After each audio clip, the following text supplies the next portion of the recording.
Hello everyone, this is CS Anida Saraf, your friend, mentor and coach for audit and law, and today we are going to start a revisionary series for CA final law for the upcoming May 19 exams. So May 19 exams के लिए हम लोग अपनी revisionary series start करने वाले हैं, जिसके अंदर पूरा का पूरा corporate laws and साथ ही साथ जो allied laws का पोर्शन है, जो economic laws का पोर्शन है, हम लोग सब कुछ रिवाइज करने वाले हैं within a maximum span of 8 hours. हमारा टारगेट है कि सब कुछ हमें maximum 8 hours या maximum 9 hours के स्पैन में क्या कर लेना है, रिवाइज कर देना है. And we are starting with the first chapter, that is indeed a very very important chapter for the CA final exams, that is appointment and qualification of directors, right? तो बिना टाइम वेस्ट करते हुए हम लोग start करने वाले हैं with the first chapter, that is appointment and qualification of directors. Again बहुत ही इंपॉर्टेंट चैप्टर है एग्जाम के लिए, और आप मान के चल सकते हो कि कम से कम इस पार्टिकुलर चैप्टर के अंदर 10 से 12 मार्क्स का वेटेज आपको मिल सकता है. डायरेक्टर्स के अंदर 3 चैप्टर्स है. एक है हमारे पास appointment and qualification of directors, that is chapter number 11 section 149 to 172.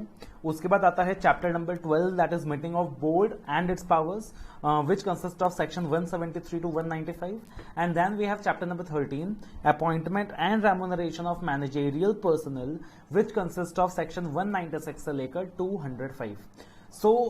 एक प्रॉब्लम जो स्टूडेंट फेस करता है कि ये जो 3 चैप्टर्स हैं डायरेक्टर्स के, तीनों चैप्टर्स का कलेक्टिव वेटेज एग्जाम में कम से कम मिनिमम 25 मार्क्स होता है, और 35 मार्क्स के रेंज तक भी ये पहुंच सकता है, right? So one of the issues that the student faces is that कि सर ये तीनों चैप्टर मिला के इतने ज्यादा वॉल्यूमिनस बन जाता है हमारे लिए कि एग्जाम से पहले हमारा एक दिन तो सिर्फ इन 3 चैप्टर्स को ही रिवाइज करने में निकल जाता है. सो दैट इज वाई मैंने क्या किया है कि इन 3 चैप्टर्स के लिए आपको एक सुपर समरी नोट्स प्रोवाइड की है, जहां सिर्फ 39 पेजेस के अंदर ये तीनों चैप्टर्स बहुत ही अच्छे तरीके से कवर्ड हैं, और 90% ऑफ चांसेस हैं कि 39 पेजेस के अंदर से ही क्वेश्चंस एग्जाम में बनेंगे, या at least most of the questions उस 39 पेजेस से ही बनेंगे. सो बहुत ही ज्यादा हार्डवर्क इन्वॉल्व है उसके अंदर, उस 39 पेजेस के अंदर, एंड वो 39 पेजेस डेफिनेटली आपकी लाइफ को इजी बना देगा.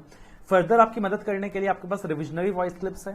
रिविजनरी वॉइस क्लिप्स के थ्रू ये तीनों के तीनों टॉपिक्स आप मैक्सिमम 2 घंटे के अंदर रिवाइज कर सकते हो, एंड साथ ही साथ आपके पास रिविजनरी वीडियोस भी है, जिसकी सीरीज हम लोग आज स्टार्ट करने वाले हैं. रिविजनरी वीडियोस के थ्रू भी आप क्या कर सकते हो सर, ये तीनों के तीनों चैप्टर्स अगेन 2 से 3 घंटे में रिवाइज कर सकते हो. सो आई डोंट थिंक ये सब कुछ करने के बाद आपके लिए ये चैप्टर लेंथी रहेगा या ये चैप्टर टफ रहेगा, और एंड आई डोंट थिंक कि आपको इस चैप्टर को रिवाइज करने में 1 दिन का टाइम लगेगा. बहुत ही प्यार से आप एग्जाम से पहले इस तीनों चैप्टर के ब्लॉक को 4 आवर्स में रिवाइज कर पाओगे, एंड आपकी लाइफ सिंपल हो जाएगी, राइट? तो सबसे पहले talking about the first chapter number 11, that is appointment and qualification of directors, जो कि कंसिस्ट करता है from section 149 to 172, section 149 to 172. So हम लोगों ने क्या किया है, what we have done is that, आपकी सिंप्लिसिटी के लिए मैंने इस चैप्टर को 5 पार्ट्स में डिवाइड किया है. आपके सिंप्लिसिटी के लिए मैंने इस चैप्टर को 5 पार्ट्स में डिवाइड किया है. इससे क्या हो जाता है कि आपकी अंडरस्टैंडिंग एनहेंस हो जाती है और चैप्टर आपके लिए ज्यादा सिंपल बन जाता है. सबसे पहले appointment of directors. Appointment of directors के रिलेटेड क्या क्या सेक्शंस हैं भाई? अपॉइंटमेंट ऑफ डायरेक्टर्स से रिलेटेड क्या क्या सेक्शंस हैं? अपॉइंटमेंट बाय डायरेक्टर्स को कर दीजिएगा अपॉइंटमेंट ऑफ डायरेक्टर्स. तो अपॉइंटमेंट ऑफ डायरेक्टर्स डिपेंड करता है कि बोर्ड कर रही है या मेंबर्स के द्वारा अपॉइंटमेंट हो रहा है. तो पार्टिकुलरली हमने कैटेगराइज किया है कि अगर अपॉइंटमेंट बोर्ड के द्वारा हो रहा है तो सेक्शन 161 लगेगा, और अगर अपॉइंटमेंट मेंबर्स के थ्रू हो रहा है तो सेक्शन 152 लगेगा, जो कि हमारा बेस सेक्शन है. और साथ ही साथ वी हैव सेक्शन 149, जहां पे independent actor and women actor की बात हो रही है, रेजिडेंट एक्टर की बात हो रही है. वी हैव सेक्शन 151, जहां पे स्मॉल शेयर होल्डर एक्टर्स की बात हो रही है. वी हैव सेक्शन 163, जहां पे एक्टर्स बाय प्रोपोर्शनल रिप्रेजेंटेशन की बात हो रही है. तो ये सारे वो एक्टर्स हैं जिनके अपॉइंटमेंट मेंबर्स के थ्रू किया जाता है. Plus we also have section 196, जहां पे एमडी मैनेजर की बात होती है, बट वो एक अलग चैप्टर में कवर्ड है, इसलिए मैंने उसको यहां नहीं लिया है. प्लस सेक्शन 161 के अंदर we have directors whose appointment is done by the board, जैसे कि एडिशनल डायरेक्टर है, ऑल्टरनेट डायरेक्टर है, नॉमिनी डायरेक्टर है, कैजुअल वैकेंसी है. Then we have qualification of directors, disqualification of directors, जिसके अंदर we have section 164 and at the same time we have section 167. Section 164 talks about disqualification of directors, and section 167 talks about vacation in the office of directors. उसके बाद procedure requirement, directors से related कुछ procedure requirements हैं, उनके regarding भी कुछ sections हैं, जैसे सेक्शन 153 से लेके 159 डायरेक्टर आइडेंटिफिकेशन नंबर की बात करता है कि जब भी आप कंपनी के डायरेक्टर बनते हो आपको डीन की जरूरत पड़ती है। सेक्शन 160 कहता है कि अगर आप डायरेक्टर बनना चाहते हो आपको ₹1,00,000 का एक सिक्योरिटी डिपॉजिट देना होगा। सेक्शन 162 कहना चाहता है कि अगर कंपनी में 15 डायरेक्टर्स है तो हर एक डायरेक्टर को अपॉइंट करने के लिए आपको अलग अलग रिजोल्यूशन पास करना पड़ेगा। उसके बाद we have sections for resignation and removal, that is section 168 talks about the resignation, 169 talks about the removal, and we have registers and penalties से related sections, that is section 170, 171 and 172। तो इस तरीके से ये जो चैप्टर है, chapter number 11 appointment and qualification of directors, इसको हमने अलग अलग कैटेगरीज में डिवाइड कर दिया। एंड बिलीव मी, अगर आप इस कैटेगरी वाइज अगर इस चैप्टर को स्टडी करोगे आपके लिए चैप्टर सिंपल बन जाएगा, आपके लिए चैप्टर ज्यादा लॉजिकल बन जाएगा, ज्यादा सिंपल बन जाएगा, राइट। तो सबसे पहला कैटेगरी क्या है यहाँ पे कि डायरेक्टर्स का अपॉइंटमेंट बोर्ड कब करेगा और डायरेक्टर्स का अपॉइंटमेंट मेंबर्स कब करेंगे। तो लॉजिकली अगर हम बात करें तो भाई डायरेक्टर का अपॉइंटमेंट कौन करेगा? डायरेक्टर का अपॉइंटमेंट मेंबर्स ही करेंगे, बिकॉज मेंबर्स कौन है? कंपनी के मालिक है। मेंबर्स कौन है? कंपनी के ओनर्स हैं। तो नॉर्मल सिचुएशन तो यही बनने वाला है कि डायरेक्टर्स का अपॉइंटमेंट मेंबर्स ही करने वाले हैं, because they are the owners of the company, they are the कर्ता धर्ता of the company, right. But at the same time there might be circumstances के अपॉइंटमेंट बोर्ड करें। फॉर एग्जाम्पल डायरेक्टर का appointment कब होगा? एजीएम में होगा। अगर मैं कहता हूं कि members of the company are going to appoint directors, तो अपॉइंटमेंट कहां होगा? एनुअल जनरल मीटिंग में होगा। लेकिन प्रैक्टिकली हो सकता है कि वर्क प्रेशर बहुत ज्यादा है, साल के बीच में ही डायरेक्टर को अपॉइंट करने की जरूरत आ गई एंड एजीएम अभी दूर है, and it is highly illogical कि सिर्फ डायरेक्टर को अपॉइंट करने के लिए आप extra ordinary general meeting convene करो। So in that situation board of directors के पास भी पावर होना चाहिए टू अपॉइंट डायरेक्टर्स। तो सेक्शन 161 के अंदर पावर्स दे दिया गया कि board of directors can appoint additional directors. Similarly हो सकता है कि भाई कोई डायरेक्टर लेट अस से कि काफी टाइम तक इंडिया के बाहर चला गया एंड वर्क प्रेशर बहुत ज्यादा है, उस डायरेक्टर के बदले कोई दूसरा बंदा चाहिए काम संभालने के लिए। अगेन आप एजीएम तक का वेट कर नहीं सकते, आप ईजीएम बुला नहीं सकते, तो बोर्ड को ऑथराइज कर दिया कि आप ऑल्टरनेट डायरेक्टर्स अपॉइंट कर लें। लेट अस से कि एक डायरेक्टर है और साल के बीच में उसकी अकाल मृत्यु हो जाती है, डेथ हो जाती है, या वो अनसाउंड माइंड का हो जाता है, और अचानक से क्या हो गया कि एक वैकेंसी अराइज हो गई है, और प्रैक्टिकली अगेन आप एजीएम तक का वेट कर नहीं सकते, या फिर इट इज इलॉजिकल कि just to fulfill that vacancy आप ईजीएम बुला रहे हो, और इसीलिए डायरेक्टर इन कैजुअल वैकेंसी का कॉन्सेप्ट आ गया। तो इस तरीके से नॉर्मल सिचुएशन तो ये बनती है कि डायरेक्टर्स का अपॉइंटमेंट मेंबर्स करते हैं, बट एक्सेप्शनल सर्कमस्टेंसेस के अंदर बोर्ड ऑफ डायरेक्टर्स को पावर दिया गया है टू अपॉइंट द डायरेक्टर्स, जो कि हम देखने वाले हैं सेक्शन 161 के अंदर। तो सबसे पहले हम सेक्शन 161 देखेंगे और फिर हम सेक्शन 152, 149, 151, 163 देखेंगे, क्वालिफिकेशन वाले सेक्शंस देखेंगे, and accordingly will go on. ये जो नोट्स है जिससे मैं आपको पढ़ाने वाला हूं डायरेक्टर्स का चैप्टर, ये मेरा समरी नोट्स है जो मैंने प्रिपेयर किया है आपके लिए। ये नोट्स टेलीग्राम चैनल पे अवेलेबल है, साथ ही साथ www.apnamental.com हमारा जो वेबसाइट है उसके अंदर भी फ्री रिसोर्सेज सेक्शन के अंदर आपको ये नोट्स मिल जाएंगे, राइट। सो सबसे पहले टॉकिंग अबाउट सेक्शन 161, तो ध्यान रखना भाई सेक्शन 161 के अंदर कुल मिलाकर 4 सब सेक्शंस है। कितने सब सेक्शंस है सर? 4 सब सेक्शंस है। तो सेक्शन 161 के अंदर 4 सब सेक्शंस हैं। सबसे पहले सब सेक्शन 1 जो कि बात करता है एडिशनल डायरेक्टर्स के बारे में, उसके बाद सब सेक्शन 2 जो कि बात करता है ऑल्टरनेट डायरेक्टर्स के बारे में, उसके बाद वी हैव सब सेक्शन 3 जो कि बात करता है नॉमिनी डायरेक्टर्स के बारे में, and then we have sub section 4 जो कि बात करता है डायरेक्टर इन कैजुअल वैकेंसी के बारे में। पूरा का पूरा सेक्शन बहुत ज्यादा इंपॉर्टेंट है एग्जाम पर्पस के लिए। तो देखना, सबसे पहले अगर हम एडिशनल डायरेक्टर्स की बात करें, लॉजिक क्या है एडिशनल डायरेक्टर का? लॉजिक बड़ा सिंपल है कि भाई वर्कलोड बहुत ज्यादा है, साल के बीच में एडिशनल डायरेक्टर की जरूरत है। तो ठीक है, अगर आर्टिकल्स ऑथराइज करते हैं, अगर आर्टिकल्स ऑफ एसोसिएशन में ऑथराइजेशन है, तो बोर्ड ऑफ डायरेक्टर्स क्या कर सकते हैं? बोर्ड मीटिंग के अंदर एडिशनल डायरेक्टर्स का अपॉइंटमेंट कर सकते हैं, एंड उनको एनुअल जनरल मीटिंग के लिए वेट नहीं करना पड़ेगा। वो चाहे तो क्या कर सकते हैं? बोर्ड रेजोल्यूशन पास करके बोर्ड मीटिंग में एडिशनल डायरेक्टर्स का अपॉइंटमेंट कर सकते हैं। अब लॉजिकली सोच के देखो कि जिस बंदे का अपॉइंटमेंट एडिशनल डायरेक्टर की तरह हुआ है, उस बंदे का टेन्योर कब तक वैलिड होगा? अब लॉजिकल सी चीज है कि भाई अल्टीमेटली पावर तो मेंबर्स के पास ही अपॉइंट करने का। एडिशनल डायरेक्टर का तो अपॉइंटमेंट सिर्फ टाइम बिंग के लिए हुआ है, बिकॉज एजीएम अभी दूर था। तो जिस बंदे का अपॉइंटमेंट एज एडिशनल डायरेक्टर हुआ है उसका टेन्योर कब तक वैलिड होने वाला है सर? एजीएम तक वैलिड होने वाला है। अब मान लीजिए कंपनी ने क्या किया, एजीएम ही हेल्ड नहीं करा, राइट, कंपनी ने अगर एजीएम ही हेल्ड नहीं करा तो इन दैट पार्टिकुलर सिनेरियो क्या जब तक एजीएम नहीं होगा तब तक उस डायरेक्टर का टेन्योर बना रहेगा? नहीं, हम कहते हैं कि भाई हम कैलकुलेट करेंगे कि सेक्शन 96 ऑफ कंपनीज एक्ट के हिसाब से एजीएम कब तक हो जाना चाहिए था, और जो भी लास्ट डे होगा जिस दिन तक एजीएम हो जाना चाहिए था, तो लास्ट डे तक ही उसका टेन्योर वैलिड रहेगा, राइट। और एडिशनल डायरेक्टर का मेथड ऑफ अपॉइंटमेंट क्या होगा? या तो एडिशनल डायरेक्टर का अपॉइंटमेंट बोर्ड मीटिंग में हो सकता है अंडर सेक्शन 173, या फिर रेजोल्यूशन बाय सर्कुलेशन के अंदर हो सकता है अंडर सेक्शन 175। लेकिन एक चीज याद रखना, ऑब्जेक्टिव समझो एडिशनल डायरेक्टर का, ऑब्जेक्टिव मेंबर्स के पावर्स को ओवरराइड करना नहीं है, ऑब्जेक्टिव सिर्फ एक बोर्ड को कन्वीनियंस प्रोवाइड करना है।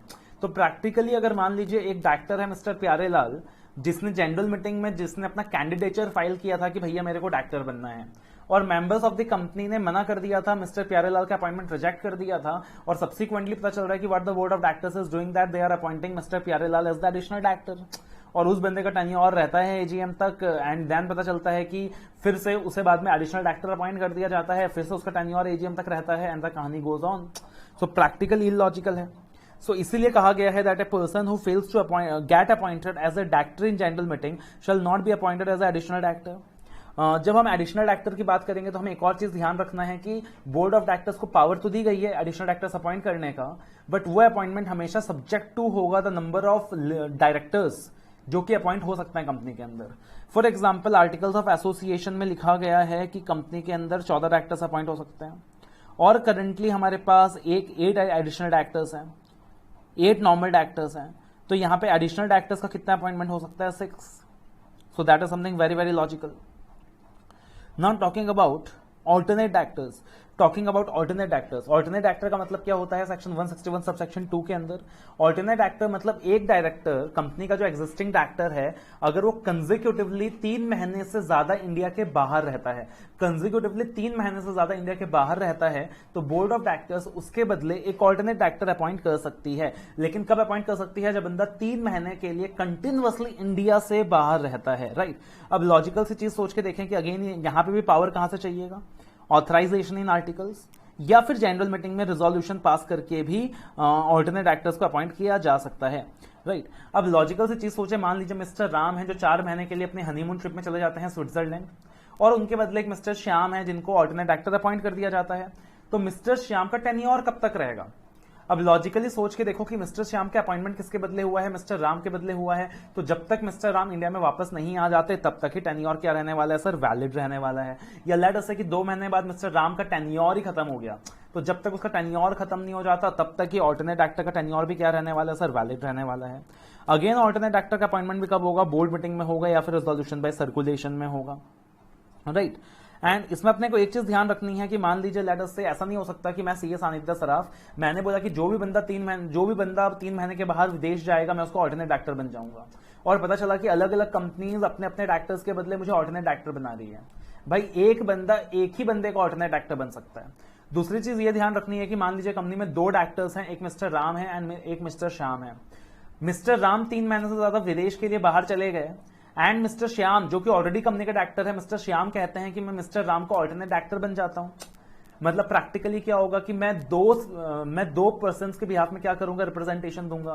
मैं अपने बिहाफ में भी रिप्रेजेंटेशन दूंगा, मैं राम के बिहाफ में भी रिप्रेजेंटेशन दूंगा, मैं अपना वोटिंग भी एक्सरसाइज करूंगा, मैं राम का वोटिंग भी एक्सरसाइज करूंगा। तो प्रैक्टिकली वो चीज पॉसिबल नहीं है। अमेंडमेंट लाया गया था कि अगर एक पर्सन ऑलरेडी कंपनी का डायरेक्टर है वो किसी दूसरे बंदे का क्या नहीं बन सकता? ऑल्टरनेट डायरेक्टर नहीं बन सकता है। साथ ही यहां 1-2 अमेंडमेंट्स और थे कि मान लीजिए कंपनी के अंदर एक वुमेन डायरेक्टर है। अब आपको पता है कि वुमेन डायरेक्टर का होना मैंडेटरी है कंपनी के अंदर, और अगर वुमेन डायरेक्टर 3 महीने से ज्यादा इंडिया के बाहर चली जाती है, so in that particular scenario जो ऑल्टरनेट डायरेक्टर होगा that also has to be a women. Similarly अगर मान लीजिए एक इंडिपेंडेंट डायरेक्टर है, और इंडिपेंडेंट डायरेक्टर अगर 3 महीने से ज्यादा इंडिया के बाहर चला जाता है, the alternate person must also be qualified enough to be appointed as independent director. अगर ऐसा नहीं होगा तो क्या होगा? ऐसा नहीं होगा तो ये होगा, कंपनी क्या करेगी? अपने सारे इंडिपेंडेंट डायरेक्टर्स को विदेशी टूर में भेजा करेगी, भैया तू जा और विदेश की यात्रा करके आ। और प्रैक्टिकली इंडिपेंडेंट एक्टर का होने का जो पर्पस है वही डिफीट हो जाएगा। इसलिए हमने बोला कि अगर इंडिपेंडेंट एक्टर 3 महीने से ज्यादा इंडिया के बाहर जाता है तो उसके बदले जो डायरेक्टर का अपॉइंटमेंट होगा वो भी कौन होगा सर, इंडिपेंडेंट एक्टर ही होगा।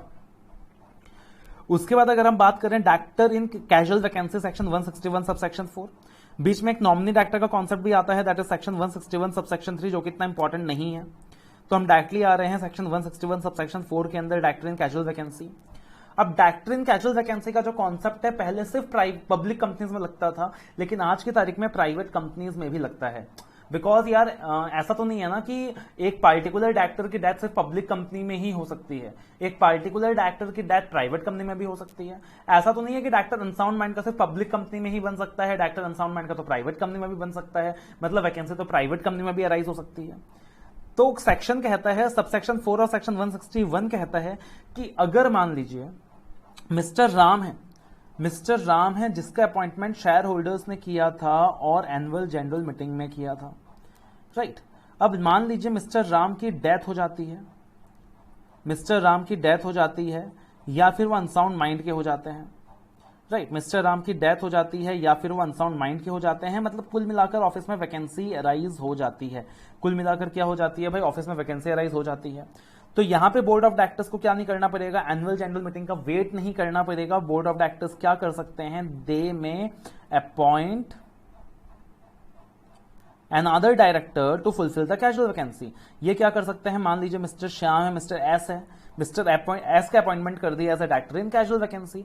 बट यहां पे ये ध्यान रखना है कि कैजुअल वैकेंसी तभी फुलफिल किया जा सकता है अगर पार्टिकुलरली उस बंदे की डेथ होती है या वो बंदा अनसाउंड माइंड का होता है जिसका अपॉइंटमेंट मेंबर्स ने जनरल मीटिंग में किया था, जिसका अपॉइंटमेंट मेंबर्स के द्वारा किया गया था। अगर इनिशियल अपॉइंटमेंट मेंबर्स के द्वारा नहीं किया गया था और फिर जाकर अगर वैकेंसी अराइज होती है तो उस वैकेंसी को वैकेंसी नहीं कहा जाएगा। मान लीजिए मिस्टर राम कौन है, एक ऑल्टरनेट डायरेक्टर है जिसका अपॉइंटमेंट बोर्ड ऑफ डायरेक्टर्स ने किया था, या मिस्टर राम कौन है, एक एडिशनल डायरेक्टर है, और इन दिस पार्टिकुलर सिचुएशन अगर वैकेंसी अराइज होती है उसे वैकेंसी नहीं माना जाएगा। सब सेक्शन 4 ऑफ सेक्शन 161 के अंदर वो वैकेंसी फुलफिल नहीं हो सकती है। हालांकि वो एक अलग चीज है कि ऑल्टरनेटिवली आप क्या कर सकते हो, सेक्शन 161 सबसेक्शन 1 का पावर्स एक्सरसाइज करके आप एडिशनल डायरेक्टर का अपॉइंटमेंट कर सकते हो। That is a different scenario all together. एक चीज और ध्यान रखना जो कि बहुत इंपॉर्टेंट है, डायरेक्टर इन कैजुअल वैकेंसी का अपॉइंटमेंट बोर्ड मीटिंग के अंदर हो सकता है, बट बोर्ड मीटिंग के अलावा रिजोल्यूशन बाय सर्कुलेशन में नहीं हो सकता है। जबकि अगर हम बात करें तो जो ऑल्टरनेट डायरेक्टर का कॉन्सेप्ट था, जो एडिशनल डायरेक्टर का कॉन्सेप्ट था, वहां पे अपॉइंटमेंट बोर्ड मीटिंग में भी परमिसेबल था या फिर आरबीसीबी के थ्रू भी परमिसेबल था। जबकि डायरेक्टर इन कैजुअल वैकेंसी के केस में अपॉइंटमेंट सिर्फ और सिर्फ बोर्ड मीटिंग में पॉसिबल है सर, रिजोल्यूशन बाय सर्कुलेशन में पॉसिबल नहीं है। यहां पे आपको एक चीज और ध्यान रखनी है, पहले क्या हो रहा था, मान लीजिए राम है, मिस्टर राम का अपॉइंटमेंट एजीएम में हुआ था, शेयर होल्डर्स के द्वारा हुआ था, मिस्टर राम की डेथ हो जाती है, वो अनसाउंड माइंड के हो जाते हैं, और बोर्ड ऑफ डायरेक्टर्स क्या करते हैं, मिस्टर श्याम को अपॉइंट कर देते हैं as a director in casual vacancy. तो प्रैक्टिकली क्या हो रहा था कि इनिशियल अपॉइंटमेंट मेंबर्स के द्वारा हुआ, but later on board of directors ने कैजुअल वैकेंसी फुलफिल कर लिया। अब मिस्टर एस का टेन्योर वैलिड होता था till the unexpired tenure of mister Ram. क्योंकि मिस्टर एस का अपॉइंटमेंट मिस्टर राम की जगह हुआ है, तो मिस्टर एस का टेन्योर भी कब तक वैलिड होता था, till the unexpired tenure of mister Ram, जो भी है 3 साल 4 साल। और प्रैक्टिकली मिस्टर राम का अपॉइंटमेंट मेंबर्स ने किया था, जबकि मिस्टर श्याम का अपॉइंटमेंट तो बोर्ड ने किया है। इसीलिए यहां पे अमेंडमेंट लाया गया कि पार्टिकुलरली क्या करना पड़ेगा कि board of directors although casual vacancy fulfil कर सकती है और मिस्टर श्याम का अपॉइंटमेंट यहां पे हो सकता है, लेकिन जो भी immediate next board general meeting आएगा वहां मेंबर्स का अप्रूवल लेना पड़ेगा। जो भी इमीडिएट नेक्स्ट जनरल मीटिंग आएगा वहां मेंबर्स का अप्रूवल लेना होगा, right. So this is section 161 subsection 4 and again this is very very important for exam. तो सेक्शन 161 सबसेक्शन 1 जो की बात करता है एडिशनल डायरेक्टर के बारे में, subsection 2 talks about alternate director, subsection 3 talks about nominee director and subsection 4 talks about director in casual vacancy. उसके बाद आते हैं हम अपने अलग सिनेरियो पे, डिफरेंट सिनेरियो पे, जहां पे अपॉइंटमेंट किसने किया है सर, मेंबर्स ने किया है। अपॉइंटमेंट किसने किया है, मेंबर्स ने किया है। तो नॉर्मली अगर हम बात करें तो अपॉइंटमेंट का साइकिल कैसे चलता है, नॉर्मली अगर हम बात करें सर तो अपॉइंटमेंट का साइकिल कैसे चलता है, तो नॉर्मली हम कहते हैं कि अगर डायरेक्टर का अपॉइंटमेंट होता है तो क्या लगता है सर, अगर डायरेक्टर का अपॉइंटमेंट होता है तो वहां पे लगता है सेक्शन 152। क्या लगता है, सेक्शन 152। अब यहां पे एक होता है फर्स्ट अपॉइंटमेंट, पहली बार अपॉइंटमेंट हो रहा है डायरेक्टर्स का, और एक होता है सब्सिक्वेंट अपॉइंटमेंट। ध्यान रखना, एक होता है फर्स्ट अपॉइंटमेंट, एक होता है सब्सिक्वेंट अपॉइंटमेंट। पहली बार अपॉइंटमेंट हो रहा है। अब पहली बार अपॉइंटमेंट हो रहा है मतलब कंपनी क्या हुई है, नई इनकॉर्पोरेट हुई है। तो प्रैक्टिकली अगर कंपनी नई इनकॉर्पोरेट हुई है तो लॉजिकल सी चीज है कि हम जनरल मीटिंग का तो वेट करेंगे नहीं, हमें तो डायरेक्टर्स फर्स्ट डे से चाहिए। जबकि सब्सिक्वेंट अपॉइंटमेंट के केस में कोई डिफिकल्टी नहीं आएगी। तो सब्सिक्वेंट अपॉइंटमेंट के केस में हम कहते हैं कि डायरेक्टर्स का अपॉइंटमेंट कैसे होगा, डायरेक्टर्स का अपॉइंटमेंट होगा in this particular scenario by passing A ordinary resolution in the general meeting. और साथ ही साथ आप क्या कर लोगे कि भाई डायरेक्टर का जो भी कंसेंट है, आप डायरेक्टर का कंसेंट ऑब्टेन कर लोगे। और साथ ही साथ आप क्या कर लोगे, कंसेंट आरओसी को फाइल कर दोगे। साथ ही साथ डायरेक्टर क्या कर लेगा, अपना डीन वगैरह ऑब्टेन कर लेगा। वो सारी प्रोसीजर रिक्वायरमेंट्स हैं। जबकि अगर हम फर्स्ट अपॉइंटमेंट की बात करें तो फर्स्ट अपॉइंटमेंट के अंदर हमने कहा कि भाई कंपनी क्या करेगी, जब आर्टिकल्स ऑफ एसोसिएशन बनाएगी और आर्टिकल्स ऑफ एसोसिएशन आरओसी को फाइल करेगी, तो आर्टिकल्स ऑफ एसोसिएशन बनाते वक्त ही आर्टिकल्स ऑफ एसोसिएशन में ही अपने फर्स्ट डायरेक्टर्स का नाम लिख देगी। और अगर मान लीजिए कि अगर company supposedly articles of association के अंदर अपने फर्स्ट डायरेक्टर्स का नाम नहीं लिखती है, तो जो सब्सक्राइबर्स टू मेमोरेंडम होंगे उनको ही डीम कर लिया जाएगा कि वो लोग क्या है, फर्स्ट डायरेक्टर्स हैं। उनको ही डीम कर लिया जाएगा कि वो लोग क्या है, फर्स्ट डायरेक्टर्स हैं। और जबकि सब्सिक्वेंट अपॉइंटमेंट कैसे होगा सर, ऑर्डिनरी रिजोल्यूशन के द्वारा होगा, जनरल मीटिंग के अंदर होगा। डायरेक्टर का कंसेंट लोगे, डायरेक्टर का जो भी कंसेंट है उसे इंटीमेट करोगे। सबसे पहले डायरेक्टर अपना डीन नंबर लेगा, डीन नंबर लेने के बाद अपना कंसेंट देगा, उसका कंसेंट हम आरओसी को फाइल करेंगे and accordingly this is how the appointment is going to be done. अब देखना प्रैक्टिकली एक बहुत इंपॉर्टेंट कॉन्सेप्ट की हम लोग बात कर रहे हैं। सेक्शन 152 के अंदर एक तो हम लोग अपॉइंटमेंट की बात कर रहे हैं, we are going to talk about appointment, that is fine, कोई दिक्कत की बात नहीं है, हमने अपॉइंटमेंट की बात कर ली। बट साथ ही साथ सेक्शन 152 के अंदर हम लोग बात करने वाले हैं रोटेशन की, that is rotation of directors. And साथ ही साथ हम लोग बात करने वाले हैं कॉन्सेप्ट ऑफ ऑटोमेटिक एडजर्नमेंट की। किसकी बात करने वाले हैं, ऑटोमेटिक एडजर्नमेंट की बात करने वाले हैं। तो बहुत ही इंपॉर्टेंट कॉन्सेप्ट है, ध्यान से सुनिएगा। तो रोटेशन के कॉन्सेप्ट में हमने क्या बोला, हमने बोला practically what can happen is that company ज्यादा से ज्यादा, प्रैक्टिकली क्या हो सकता है कि कंपनी ज्यादा से ज्यादा 1/3 ऑफ डायरेक्टर्स को परमानेंट कैटेगरी में रख सकती है। कंपनी क्या कर सकती है, ज्यादा से ज्यादा 1/3 ऑफ डायरेक्टर्स को परमानेंट कैटेगरी में रख सकती है। एटलीस्ट 2/3 ऑफ डायरेक्टर्स उसे रोटेशनल कैटेगरी में डालना होगा। तो प्रैक्टिकली ज्यादा से ज्यादा क्या हो सकता है कि कंपनी 1/3 ऑफ डायरेक्टर्स को परमानेंट कैटेगरी में डाल सकती है। जैसे हर कंपनी चाहेगा कि वो अपने कुछ डायरेक्टर्स को परमानेंट कैटेगरी में डाल दें। जैसे रिलायंस चाहेगा कि हाँ भाई मैं मुकेश अंबानी को क्या कर लूं, परमानेंट कैटेगरी में डाल दूं। तो हर कंपनी के पास ऑप्शन है और बेसिकली पब्लिक कंपनीज में ही ये कॉन्सेप्ट लगता है कि वो 1/3 ऑफ डायरेक्टर्स को क्या कर सकती है, परमानेंट कैटेगरी में डाल सकती हैं। बट 2/3 ऑफ डायरेक्टर्स हमेशा क्या रहेंगे, रोटेशनल रहेंगे। 2/3 ऑफ डायरेक्टर्स क्या रहेंगे, रोटेशनल रहेंगे, एक्सक्लूडिंग द इंडिपेंडेंट डायरेक्टर्स के अलावा। बिकॉज बहुत ही मुश्किल से अलादीन का चिराग रगड़ के आप इंडिपेंडेंट एक्टर्स ढूंढ के ला रहे हो और पता चला कि इंडिपेंडेंट एक्टर्स को ढूंढ के ला रहे हो और फिर बोल रहे हो कि भैया तुझे रोटेशनल कैटेगरी में डाल रहे हैं हम। So that will become funny. तो प्रैक्टिकली इंडिपेंडेंट एक्टर्स के अलावा आप क्या करने वाले हो कि बाकी सारे डायरेक्टर्स को रोटेशनल कैटेगरी में डालने वाले हो। तो मान लीजिए लेट अस से कंपनी के अंदर टोटल नंबर ऑफ डायरेक्टर्स हैं 15, कंपनी के अंदर टोटल नंबर ऑफ डायरेक्टर्स हैं 15, राइट, जिसमें से 2 इंडिपेंडेंट डायरेक्टर्स हैं। तो आप क्या करोगे, 15 - 2 13। अब आपने क्या किया, इन 13 डायरेक्टर्स में आपने 2/3 से मल्टीप्लाई किया इसे। 13 डायरेक्टर्स को आपने क्या किया, 2/3 से मल्टीप्लाई किया। अब आप 13 को 2/3 से मल्टीप्लाई करोगे वो कितना बनेगा, मान लीजिए 8.33। अब लॉ कहता है कि at least 2/3 of the directors must be rotational. जब हम कहते हैं कि at least 2/3 of directors must be rotational, at least का मतलब क्या हो गया कि you will be rounding off to a higher number. मतलब मैं बोलूंगा at least 9 of the directors must be rotational. अब मैं 9 में से क्या करूंगा, 9 में से 1/3 मल्टीप्लाई करूंगा। 9 में से 1/3 मल्टीप्लाई करूंगा मतलब फिगर निकल के आता है 3। तो कुल मिला के कहानी स्टार्ट हुई थी 15 डायरेक्टर्स है, जिसमें 2 इंडिपेंडेंट हमने माइनस कर दिया, बच गया 13 डायरेक्टर्स। 13 का हमने 2/3 कर दिया, बच गया 8.33, दैट इज 9। एंड 9 का हमने कर दिया 1/3, दैट इज 3। यानी कि कुल मिलाकर रोटेशनल कितने डायरेक्टर्स थे, कुल मिलाकर रोटेशनल 9 डायरेक्टर्स थे। और 9 डायरेक्टर्स में से कितने का रोटेशन हो रहा है, 3 का रोटेशन हो रहा है। 9 डायरेक्टर्स में से 3 का रोटेशन हो रहा है। अब आपके मन में सवाल आएगा, सर जी टोटल तो है कंपनी में 9 डायरेक्टर्स बट रोटेशन होगा सिर्फ 3 डायरेक्टर्स का। टोटल है 9 डायरेक्टर्स, मतलब रोटेशनल लिस्ट में 9, बट 9 में से लायबल फॉर रोटेशन होंगे सिर्फ 3, रोटेशन होगा सिर्फ 3 का। तो 9 में से कौन से 3, 9 में से कौन से 3 भैया? क्या करूं मैं, क्या करूं, ये कैसी मुश्किल है, 9 में से कौन से 3? तो हमने बोला इंडिया में कौन सा कॉन्सेप्ट यूज होता है, हर जगह अकाउंट्स के अंदर हमारे देश में फीफो कॉन्सेप्ट यूज होता है, यहां भी फीफो कॉन्सेप्ट ही यूज होगा।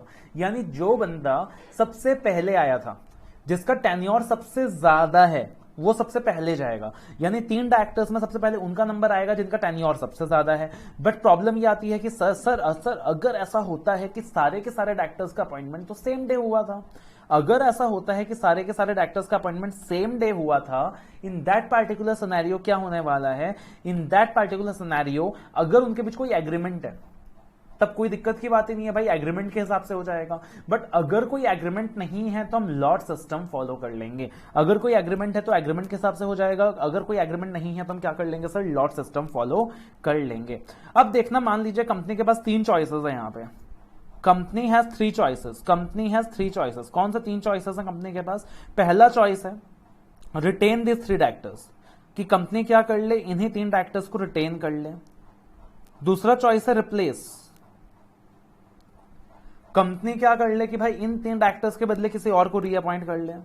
और तीसरा सिचुएशन है neither of the two, don't retain don't replace,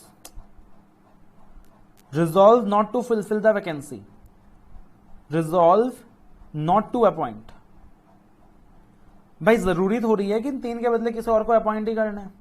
section 149 के अंदर जो भी मिनिमम नंबर ऑफ डायरेक्टर की रिक्वायरमेंट है, अगर वो मिनिमम नंबर ऑफ डायरेक्टर की रिक्वायरमेंट फुलफिल हो रही है तो कोई जरूरत नहीं है। तो या तो कंपनी के पास 3 चॉइसेस है, या तो कंपनी इन 3 डायरेक्टर्स को रिटेन कर ले, या तो कंपनी इन 3 डायरेक्टर्स को रिप्लेस कर दे, या कंपनी क्लियर कट रिजॉल्व कर दे कि हम अपॉइंट नहीं करने वाले किसी को। लेकिन अगर कंपनी तीनों में से कुछ भी नहीं करता है, ना रिटेन करता है, ना रिप्लेस करता है, ना रिजॉल्व करता है कि हम किसी को अपॉइंट नहीं करेंगे, तो माना जाएगा कि मीटिंग इनकम्प्लीट है। और इस पार्टिकुलर सिचुएशन में हम कहेंगे कि मीटिंग एडजर्न हो गया। हम क्या कहेंगे कि मीटिंग एडजर्न हो गया। और मीटिंग एडजर्न होके कब होने वाला है? मीटिंग एडजर्न होके होने वाला है next week, same day, same time and same place. अब मान लीजिए एडजर्न मीटिंग के अंदर भी नथिंग हैपेंस, एडजर्न मीटिंग में भी nothing happens, nothing happens in adjourn meeting as well, nothing happens in adjourn meeting as well. Adjourn meeting में भी कुछ नहीं हुआ भाई, तो इन दैट पार्टिकुलर सिचुएशन क्या हम मीटिंग फिर से एडजर्न करें? क्या यही टाइम पास खेलते जाएंगे हम? नहीं। अगर एडजर्न मीटिंग में भी कुछ नहीं हुआ तो मान लिया जाएगा कि ये जो 3 डायरेक्टर्स हैं they are deemed to be reappointed. अगर एडजर्न मीटिंग में भी कुछ नहीं हुआ तो मान लिया जाएगा कि ये जो 3 डायरेक्टर्स है ना, इनका डीम्ड रीअपॉइंटमेंट हो गया है, डीम्ड रीअपॉइंटमेंट हो गया है, राइट। बट यहां पे डीम्ड रीअपॉइंटमेंट का भी एक्सेप्शन है। मान लीजिए ये जो 3 डायरेक्टर्स है इन्होंने अपनी मर्जी से अपना रेजिग्नेशन सबमिट कर दिया है, तो क्या डीम्ड रीअपॉइंटमेंट होगा? नहीं होगा। मान लीजिए ये जो डायरेक्टर्स है इनका डिस्क्वालिफिकेशन हो गया है, तो क्या डीम्ड रीअपॉइंटमेंट होगा? नहीं होगा। मान लीजिए कंपनी ने इन 3 डायरेक्टर्स को अपॉइंट करने के लिए जनरल मीटिंग में रेजोल्यूशन प्रपोज किया था, कंपनी ने इन 3 डायरेक्टर्स को अपॉइंट करने के लिए जनरल मीटिंग में रेजोल्यूशन प्रपोज किया था, बट वो रेजोल्यूशन फेल हो गया, तो क्या इन 3 डायरेक्टर्स का रीअपॉइंटमेंट होगा? नहीं होगा। तो कहानी सिंपल बनती है कि भाई 3 चॉइसेस हैं। सबसे पहले हमने 15-2 किया, फिर 2/3 किया, फिर 1/3 किया, फिर उसके बाद हमने देखा सबसे पहले जो डायरेक्टर्स आए थे वो जाएंगे। अगर सेम डे अपॉइंटमेंट हुआ था तो हम एग्रीमेंट देखेंगे, एग्रीमेंट नहीं है तो लॉट सिस्टम देखेंगे। कंपनी के पास 3 चॉइसेस, रिटेन, रिप्लेस या resolve not to do anything. अगर कंपनी कुछ नहीं करता तो मीटिंग एडजर्न हो जाएगा, अगले हफ्ते तक एडजर्न हो जाएगा, same day, same time, same place. Adjourn meeting में भी कुछ नहीं हुआ, डीम टू बी रीअपॉइंटमेंट। और कब डीम टू बी रीअपॉइंटमेंट नहीं होगा? अगर डायरेक्टर्स ने रेजिग्नेशन सबमिट कर दिया, या वो डिस्क्वालीफाइड हो गए, या फिर उनका कैंडिडेचर प्रपोज किया गया था बट रिजेक्ट हो गए वो लोग, तो पार्टिकुलरली वहां पे क्या नहीं हो सकता सर? डीम्ड रीअपॉइंटमेंट भी नहीं हो सकता। This is section 152, this is section 152। अब यहां पे एक चीज और ध्यान रखिएगा कि section 152 sub section 6 and sub section 7, section 152 sub section 6 and sub section 7, sub section 6 बात करता है रोटेशन की और सब सेक्शन 7 बात करता है ऑटोमेटिक एडजर्नमेंट की। ये कॉन्सेप्ट अप्लाई नहीं होंगे किसी भी प्राइवेट कंपनी को, ये कॉन्सेप्ट अप्लाई नहीं होंगे किसी भी गवर्नमेंट कंपनी को। किसको अप्लाई नहीं होंगे? किसी भी गवर्नमेंट कंपनी को अप्लाई नहीं होंगे, अनलिस्टेड गवर्नमेंट कंपनी को अप्लाई नहीं होंगे। मगर अगर गवर्नमेंट कंपनी ने डिफॉल्ट किया है, अगर गवर्नमेंट कंपनी ने डिफॉल्ट किया है in filing of annual returns और फाइनेंशियल स्टेटमेंट्स टू ROC, अगर गवर्नमेंट कंपनी ने डिफॉल्ट किया है in filing of annual returns और financial statements to ROC, in that particular scenario क्या हो जाएगा कि उनको एग्जम्पशन नहीं मिलेगा। उसके बाद आता है सेक्शन 149। सेक्शन 149 के अंदर हम लोग क्या स्टडी करने वाले हैं? सेक्शन 149 के अंदर हम लोग स्टडी करने वाले हैं minimum number of directors. We are going to study the concept of maximum number of directors and we are also going to study the concept of WRI। NRI तो सुना होगा बचपन से। अब सेक्शन 149 में हम लोग स्टडी करने वाले हैं WRI। What is WRI? Women director, resident director and independent director. तो सबसे पहले सेक्शन 149 के अंदर मिनिमम नंबर ऑफ डायरेक्टर्स कितने हैं? 1% कंपनीज जो कि सेक्शन 2 क्लॉज 62 में डिफाइंड है, उनके केस में minimum number of directors we have 1।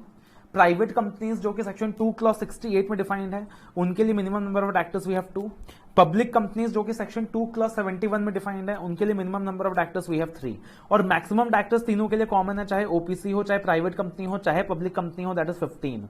और प्रैक्टिकली अगर कंपनी चाहती है कि हम 15 से ज्यादा डायरेक्टर्स अपॉइंट करें, तो भाई रेम्यूनरेशन कौन पे करने वाला है? Remuneration who is going to pay? क्या बोर्ड ऑफ डायरेक्टर्स अपने जेब से सैलरी पे करेंगे? नहीं। रेम्यूनरेशन कौन पे करेंगे? मेंबर्स पे करेंगे, मेंबर्स का ही पैसा लगने वाला है। सो प्रैक्टिकली हमने बोला, एक प्रोवाइजो इंसर्ट किया गया that provided that more than 15 directors can be appointed by passing A special resolution. मगर इसमें एक्सेप्शन है कि मान लीजिए गवर्नमेंट कंपनीज के केस में अगर 15 डायरेक्टर्स से ज्यादा भी अपॉइंट किया जाता है तो स्पेशल रिजोल्यूशन की जरूरत नहीं है। नॉर्मल सिचुएशन के अंदर हम कहते हैं कि अगर 15 डायरेक्टर से ज्यादा का अपॉइंटमेंट होगा एसआर चाहिए, बट गवर्नमेंट कंपनीज के केस में अगर 15 डायरेक्टर से ज्यादा का भी अपॉइंटमेंट होता है तो हमें एसआर की जरूरत नहीं है। सिमिलरली सेक्शन 8 कंपनीज के अंदर ना मिनिमम नंबर का कॉन्सेप्ट लगेगा, ना मैक्सिमम नंबर का कॉन्सेप्ट लगेगा। यानी सेक्शन 8 कंपनी है, नॉन प्रॉफिटेबल ऑर्गेनाइजेशन है, तो इन दैट पार्टिकुलर सिनेरियो उनके ऊपर कोई रिक्वायरमेंट एप्लीकेबल नहीं है, neither of the minimum number of director, neither of the maximum number of director. They can also appoint more than 15 directors without passing any special resolution.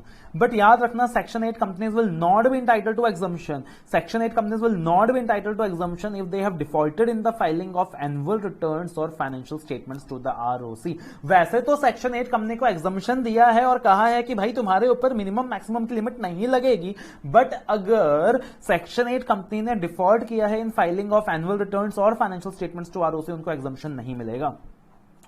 यहां पे एक और चीज ध्यान रख लीजिएगा कि ऑल्दो लॉ के अंदर कहा गया है कि 15 डायरेक्टर से ज्यादा अपॉइंटमेंट के लिए एसआर चाहिए, बट मान लीजिए लेट अस से कंपनी ने आर्टिकल्स ऑफ एसोसिएशन में स्पेसिफाई किया है कि कंपनी में सिर्फ 13 डायरेक्टर्स ही हो सकते हैं और कंपनी 14 डायरेक्टर्स अपॉइंट करना चाहती है, तो प्रैक्टिकली आर्टिकल्स में कंपनी ने स्पेसिफाई किया है कि हम 13 डायरेक्टर्स अपॉइंट कर सकते हैं मैक्सिमम, और कंपनी 14 डायरेक्टर्स अपॉइंट करना चाहती है। तो इन दिस पार्टिकुलर सिनेरियो क्या करना पड़ेगा? 14 डायरेक्टर्स अपॉइंट करने के लिए पहले आर्टिकल्स को ऑल्टर करना पड़ेगा, और आर्टिकल्स को ऑल्टर करने के लिए यहां पे लगता है सेक्शन 14 जो कि कहता है पास स्पेशल रिजोल्यूशन, जो कि कहता है पास स्पेशल रिजोल्यूशन। ठीक है। उसके बाद सेक्शन 149 के अंदर आता है concept of women director, concept of resident director, concept of independent director. Women director का कॉन्सेप्ट है, रूल 3 कहता है कि प्रैक्टिकली अगेन वुमेन का रिप्रेजेंटेशन कंपनीज में भराने के लिए, वुमेन का रिप्रेजेंटेशन कंपनीज में भराने के लिए क्या किया है? कंपलसरी किया है कि हर एक कंपनी में वुमेन डायरेक्टर होना ही चाहिए, हर एक कंपनी में वुमेन डायरेक्टर होना ही चाहिए। अब practically what is the logic behind this? एक लॉजिक आप ये बोल सकते हो कि जो वुमेन्स होती हैं वो बहुत ज्यादा मैच्योर्ड होती हैं, वो बहुत ज्यादा समझदार होती हैं, and that is the reason कि कंपनी में एक वुमेन डायरेक्टर का अपॉइंटमेंट होना जरूरी है। प्रैक्टिकली एक बार एक बहुत ही एक्सपर्ट व्यक्ति से मेरी बात हुई थी, तो प्रैक्टिकली उन्होंने लेमन लैंग्वेज में एक बात कही। अब मुझे नहीं पता सच है या सिर्फ उन्होंने मजाक में ह्यूमर एलिमेंट को क्रिएट करने के लिए कहा था, बट उन्होंने मुझे क्या कहा कि प्रैक्टिकली वुमेन डायरेक्टर का अपॉइंटमेंट क्यों हुआ है, मुझे नहीं पता सच है कि नहीं है। प्रैक्टिकली उन्होंने बोला कि भाई कहा जाता है, ट्रेडिशनल शास्त्रों में लिखा है कि जो लड़कियां होती हैं उनके पेट में कोई बात नहीं पचती एंड दे रिवील आउट कि क्या सच है क्या झूठ है, राइट, एंड उनसे कुछ गलत देखा नहीं जाता। तो प्रैक्टिकली क्या होता है कि अगर हर एक कंपनी में एक वुमेन डायरेक्टर रहेगा, वहां पे she will be acting as a watchdog, और कुछ भी कंपनी में गलत हो रहा होगा तो शायद वो क्या कर देगी, इन्फॉर्म कर देंगी रेगुलेटरी अथॉरिटीज को। That is the reason again कि हो सकता है कि यहाँ पे ये अपॉइंटमेंट मैंडेटरी किया गया हो। That is every listed companies required to appoint women director. या फिर एवरी पब्लिक कंपनी जहां भी turnover is greater than equal to 300 crore, या फिर paid up share capital is greater than equal to 100 crore, this very companies are required to appoint a women director. हर एक public company जहां भी टर्नओवर 300 करोड़ या उससे ज्यादा है, या paid up share capital 100 crore या उससे ज्यादा है, उसको वुमेन डायरेक्टर अपॉइंट करना है। मतलब टर्नओवर कितना होना चाहिए, 300 करोड़ या उससे ज्यादा, या फिर पेड अप शेयर कैपिटल कितना होना चाहिए, 100 करोड़ या उससे ज्यादा। दोनों कंडीशन साइमल्टेनियसली पूरी करनी है, या एक भी कंडीशन पूरी होगी तो वुमेन डायरेक्टर का अपॉइंटमेंट करना होगा। यहां पे वर्ड यूज किया है और, इसका मतलब turnover greater than equal to 300 crore और paid up share capital greater than equal to 100 crore, women director is a must. अगर वुमेन डायरेक्टर के ऑफिस में वैकेंसी राइज होती है तो ये वैकेंसी फुलफिल की जाएगी अगले बोर्ड मीटिंग में या फिर 3 months whichever is later. उसके बाद we have a concept of resident director. अब ये जो कॉन्सेप्ट है रेजिडेंट डायरेक्टर का, ये हर कंपनी में लगने वाला है, चाहे वो लिस्टेड हो, चाहे वो अनलिस्टेड हो, चाहे वो पब्लिक हो, चाहे वो प्राइवेट हो, हर कंपनी में ये कॉन्सेप्ट लगेगा। भैया कंपनी के अंदर एक डायरेक्टर तो ऐसा होना ही चाहिए जो इंडिया में रहता है, कंपनी में एक डायरेक्टर तो ऐसा होना ही चाहिए जो इंडिया में रहता है। अब इंडिया में कितने दिन रहता है, तो यहां पे कॉन्सेप्ट है कि इंडिया में 182 डेज रहता है। अब 182 डेज कैलेंडर ईयर में देखेंगे या फाइनेंशियल ईयर में देखेंगे, पहले कैलेंडर ईयर हुआ करता था, लेकिन to harmonise the requirement of companies act with FEMA, to harmonise the requirement of companies act with income tax, आपने स्टडी कर रखा है कि फेमा के अंदर क्या होता है, रेजिडेंट, जब हम कहते हैं रेजिडेंट पर्सन तो फेमा में क्या कहते हैं हम, फाइनेंशियल ईयर, इनकम टैक्स में क्या कहते हैं, फाइनेंशियल ईयर, कंपनीज एक्ट में क्या कहते थे, कैलेंडर ईयर। तो टू हार्मोनाइज द रिक्वायरमेंट हमने बोला 182 days in the financial year. अब यहां पे एक बहुत बड़ी दिक्कत है भाई, पहले बोलते थे resident actor is to be seen in the previous calendar year, अब बोला resident actor is to be seen in the financial year. अब यहां पे दो इंटरप्रिटेशन बनता है, एक बनता है literal interpretation of the law, the financial year, previous word use नहीं किया है, मतलब करंट ईयर के अंदर आप देखोगे 182 डेज। और दूसरा इंटरप्रिटेशन बनता है logical interpretation of the law, कि मैं तुमसे पूछूंगा कि भाई जून के महीने में ये बंदा रेजिडेंट एक्टर है कि नहीं, मैं कैसे बता पाऊंगा कि जून के महीने में वो बंदा रेजिडेंट एक्टर है कि नहीं, तो प्रैक्टिकली मुझे प्रीवियस ईयर देखना पड़ेगा। बट आईसीआई ने लिटरल इंटरप्रिटेशन का व्यू लिया है, आरटीपी के अंदर पहला क्वेश्चन रेजिडेंट एक्टर के बारे में है और करंट ईयर के स्टे को कंसिडर किया गया है, सो बी केयरफुल। उसके बाद है concept of independent director, again it's a very very important concept, because practically क्या होता है कि भाई कंपनीज के अंदर जितने भी डायरेक्टर्स होते हैं वो कंपनी के प्रमोटर्स होते हैं, कंपनी के रिलेटिव्स होते हैं, और प्रैक्टिकली वो शेयर होल्डर से ज्यादा कंपनी का सोचते हैं, अपना खुद का सोचते हैं। तो जरूरी है कि कंपनी के अंदर इंडिपेंडेंट डायरेक्टर्स रहें जो क्वालिफाइड हो, जो इंडिपेंडेंट हो। तो कहा गया कि हर एक लिस्टेड कंपनीज के अंदर, हर एक लिस्टेड पब्लिक कंपनी के अंदर ना केवल इंडिपेंडेंट डायरेक्टर का होना जरूरी है, बल्कि 1/3 of total number of director से इंडिपेंडेंट होने चाहिए। हर एक लिस्टेड पब्लिक कंपनी के अंदर ना केवल इंडिपेंडेंट डायरेक्टर का होना जरूरी है, बल्कि 1/3 of total number of director से सर क्या होने चाहिए, इंडिपेंडेंट होने चाहिए। और अगर मान लीजिए वो कंपनी इतनी बड़ी है कि सेक्शन 177 के अंदर उसको ऑडिट कमेटी भी कंस्टिट्यूट करना है, तो majority of the members of audit committee must be independent, majority of members of audit committee must be independent. अब मान लीजिए लेट अस से कि कंपनी लिस्टेड कंपनी है और लिस्टेड कंपनी के अंदर कंपनी के ऊपर सेबी लोडर रेगुलेशंस भी लगता है, कंपनी लिस्टेड कंपनी है और कंपनी के ऊपर सेबी लोडर रेगुलेशंस भी लगते हैं। तो सेबी लोडर रेगुलेशंस के हिसाब से क्या कहा गया है कि if the company is required to constitute an audit committee then 2/3 of the members of audit committee must be independent, ऐसा सेबी लोडर रेगुलेशंस में कहा गया है। अब इंडिपेंडेंट डायरेक्टर्स का रिक्वायरमेंट कौन से कंपनीज में एप्लीकेबल है, हर एक लिस्टेड पब्लिक कंपनी में एप्लीकेबल है, या फिर every other public company, every other public company जो टॉप पब्लिक कंपनी है, टॉप मतलब एकदम बड़ी, turnover, outstanding loan, paid up share capital, हर एक पब्लिक कंपनी जो टॉप है, टॉप मतलब टी से turnover greater than equal to 100 crore, O से outstanding loans, debentures and deposits greater than 50 crore, P से paid up share capital greater than equal to 10 crore. Very very careful आपको रहना है, बहुत ज्यादा केयरफुल रहना है सिंबल के साथ।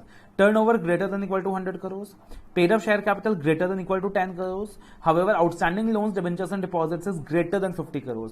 यानी लिमिट अगर एक्जैक्टली 50 करोड़ भी है तो इंडिपेंडेंट डायरेक्टर अपॉइंट नहीं करना है, you have to be very very careful with the limit. और याद रख लेना सेम लिमिट लगेगा ऑडिट कमेटी के सेक्शन में भी और सेम लिमिट लगेगा नॉमिनेशन रेम्यूनरेशन कमेटी में भी। तो अगर आप इस कैटेगरी में भी फॉल करते हो तो आपको एटलीस्ट 2 इंडिपेंडेंट डायरेक्टर्स तो अपॉइंट करना ही होगा, 2 इंडिपेंडेंट डायरेक्टर्स अपॉइंट करना ही होगा।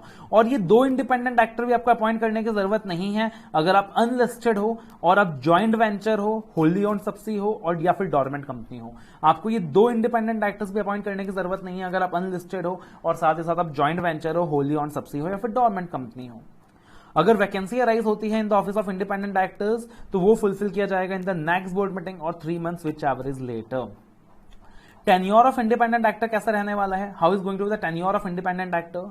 बोला देखो पहली बार जब तुम किसी पर्सन को अपॉइंट करोगे एज ए इंडिपेंडेंट डायरेक्टर, उसको तुम 5 साल के लिए अपॉइंट कर सकते हो by passing A ordinary resolution. अगर तुम पहली बार अपॉइंट करोगे किसी बंदे को एज ए इंडिपेंडेंट डायरेक्टर, तुम उसको 5 साल के लिए अपॉइंट कर सकते हो by passing A ordinary resolution. लेकिन जब तुम उसी बंदे को दूसरी बार अपॉइंट करोगे, उसी बंदे को दूसरी बार अपॉइंट कर रहे हो, कितना प्यार आ रहा है भाई तुमको उस बंदे पे, अब तुमको पास करना पड़ेगा स्पेशल रिजोल्यूशन। पहली बार अपॉइंट किया ऑर्डिनरी रिजोल्यूशन, दूसरी बार अपॉइंट किया स्पेशल रिजोल्यूशन। अब दूसरी बार अपॉइंट कर दिया स्पेशल रिजोल्यूशन पास करके, अब तीसरी बार अपॉइंट करना चाहते हो, नहीं कर सकते हो। पहली बार अपॉइंट किया ordinary resolution, fine. Second time appoint किया स्पेशल रिजोल्यूशन, उसके बाद लगेगा 3 साल का कूलिंग ऑफ पीरियड। 3 साल का कूलिंग ऑफ पीरियड मतलब वो बंदा इंडिपेंडेंट डायरेक्टर तो क्या कंपनी में चपरासी बन के भी नहीं घूम सकता। लॉ में कहा गया है after the expiry of 2 term of 5 years there will be a cooling off period of 3 years and in that period of 3 years he cannot be appointed in the company directly or indirectly। अब यहां पे एक चीज ध्यान रखिएगा, appointment, अगर मैं कहूं आपसे कि अपॉइंटमेंट ऑफ इंडिपेंडेंट डायरेक्टर्स, आपके दिमाग में 2 सेक्शन आना चाहिए।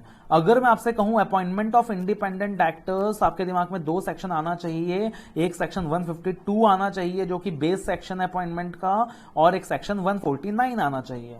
सिमिलरली अगर मैं आपसे कहूं रिमूवल ऑफ इंडिपेंडेंट डायरेक्टर्स, आपके दिमाग में 2 सेक्शन आने चाहिए। एक आना चाहिए सेक्शन 149 जो कि इंडिपेंडेंट डायरेक्टर का स्पेसिफिक सेक्शन है, और एक आना चाहिए सेक्शन 169 जो कि रिमूवल की बात करता है। अब सेक्शन 169 के अंदर कहा गया है कि किसी भी डायरेक्टर को रिमूव करने के लिए चाहिए ऑर्डिनरी रिजोल्यूशन, यानी इंडिपेंडेंट डायरेक्टर को भी रिमूव करने के लिए पास करना पड़ेगा ऑर्डिनरी रिजोल्यूशन। बट लॉजिकली सोच के देखना, जो पहली बार इंडिपेंडेंट डायरेक्टर अपॉइंट हुआ था, अपॉइंटमेंट के लिए तुमने ओआर पास किया, तुमने ओआर से रिमूव कर दिया, जस्टिफाइड है। बट जो इंडिपेंडेंट डायरेक्टर दूसरी बार अपॉइंट हुआ था, अपॉइंटमेंट के लिए एसआर पास किया था, तो रिमूवल के लिए भी क्या चाहिए, एसआर ही पास करना होगा और साथ में अपॉर्चुनिटी ऑफ बीइंग हर्ड देना होगा। Plus remuneration of independent director, जो इंडिपेंडेंट डायरेक्टर है he is not entitled to sitting fees, he is entitled to sitting fees, he is entitled to profit related commission. जो normal remuneration है, एक fix salary है, वैसा independent director draw नहीं कर सकता, वरना उसका इंडिपेंडेंस क्या हो जाएगा, कॉम्प्रोमाइज हो जाएगा। सेक्शन 149 सबसेक्शन 6 के अंदर ढेर सारी रिक्वायरमेंट्स दी हैं of being an independent director कि कब तुम इंडिपेंडेंट डायरेक्टर बन सकते हो। इंडिपेंडेंट डायरेक्टर बनने के लिए बहुत सारी रिक्वायरमेंट्स हैं, बहुत सारी अग्नि परीक्षाएं तुम्हें पूरी करनी होगी। You should not be a managing director, whole time director और नॉमिनी डायरेक्टर। अगर आप कंपनी के एमडी हो, अगर आप कंपनी के WTD हो, या अगर आप कंपनी के नॉमिनी डायरेक्टर हो, आप इंडिपेंडेंट नहीं हो सकते हो। You should be a person of integrity, expertise and experience. आप कंपनी के प्रमोटर नहीं होने चाहिए, या फिर कंपनी के होल्डिंग सबसी एसोसिएट के प्रमोटर नहीं होने चाहिए, right. You should not be a promoter, या you should not have been a promoter of the company holding सबसी और एसोसिएट। आपका पैक्यूनरी रिलेशनशिप नहीं होना चाहिए, करंट ईयर में नहीं होना चाहिए, या फिर पिछले 2 प्रीसीडिंग ईयर्स में नहीं होना चाहिए। आपका कोई भी पैक्यूनरी रिलेशनशिप नहीं होना चाहिए, करंट ईयर में नहीं होना चाहिए, या फिर previous to immediately financial years में नहीं होना चाहिए। कंपनी के साथ भी नहीं होना चाहिए, होल्डिंग के साथ भी नहीं होना चाहिए, सबसी के साथ भी नहीं होना चाहिए, एसोसिएट के साथ भी नहीं होना चाहिए, प्रमोटर्स के साथ भी नहीं होना चाहिए, डायरेक्टर्स के साथ भी नहीं होना चाहिए। डायरेक्टर्स के साथ भी क्या नहीं होना चाहिए सर, नहीं होना चाहिए, पैक्यूनरी रिलेशनशिप नहीं होना चाहिए। अगर हम सिक्योरिटी की होल्डिंग की बात करें तो पार्टिकुलरली रिलेटिव के लिए काफी सारे पॉइंट्स हैं। नॉर्मली हम कहते हैं कि कंपनी जो भी हमारा रिलेटिव होगा, अगर मेरा रिलेटिव कंपनी में सिक्योरिटी होल्ड करता है, मैं इंडिपेंडेंट डायरेक्टर नहीं बन सकता। मगर मेरा रिलेटिव सिक्योरिटी होल्ड कर सकता है up to 50 lakh face value और 2% of paid up share capital. तो रिलेटिव कितना सिक्योरिटी होल्ड कर सकता है, 50 लाख फेस वैल्यू और 2% पेड अप शेयर कैपिटल। अगर मेरा रिलेटिव, अगर मेरी वाइफ, अगर मेरा भाई, अगर मेरी बहन 50 लाख फेस वैल्यू या 2% of paid up share capital से ज्यादा सिक्योरिटी होल्ड करता है, या फिर उसकी इंडेप्टनेस 50 लाख रुपए से ज्यादा है कंपनी में, या फिर उसने गारंटी दे रखा है 50 लाख से ज्यादा कंपनी के लिए, राइट। रिलेटिव का सिक्योरिटी में होल्डिंग 50 लाख से ज्यादा है, या 2% of paid up share capital है, या इंडेप्टनेस 50 लाख से ज्यादा है, या गारंटी 50 लाख से ज्यादा दे रखा है, करंट ईयर में या पिछले 2 सालों में कंपनी के अंदर, होल्डिंग के अंदर, सबसी के अंदर, एसोसिएट के अंदर, मैं इंडिपेंडेंट डायरेक्टर नहीं बन सकता।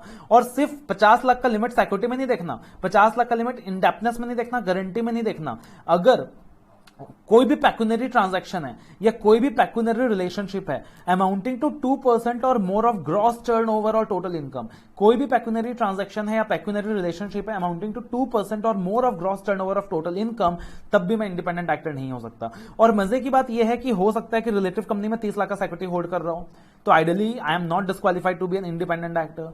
अगर मेरा रिलेटिव 50 लाख का इंडेपनेस देके बैठा है, ideally I am not disqualified to be independent actor. Ideally मेरा रिलेटिव ने 30 लाख का गारंटी फर्निश किया है, आई एम नॉट डिस्क्वालिफाइड। मगर सिक्योरिटी गारंटी और इंडेपनेस मिलाकर वो एक्सीड कर जाता है 2% और मोर ऑफ ग्रॉस टर्नओवर, तो मेरा पैक्यूनरी ट्रांजैक्शन एक्सीड हो जाता है, मेरे रिलेटिव का पैक्यूनरी ट्रांजैक्शन एक्सीड हो जाता है 2% और मोर ऑफ ग्रॉस टर्नओवर, और मैं इंडिपेंडेंट एक्टर नहीं बन सकता।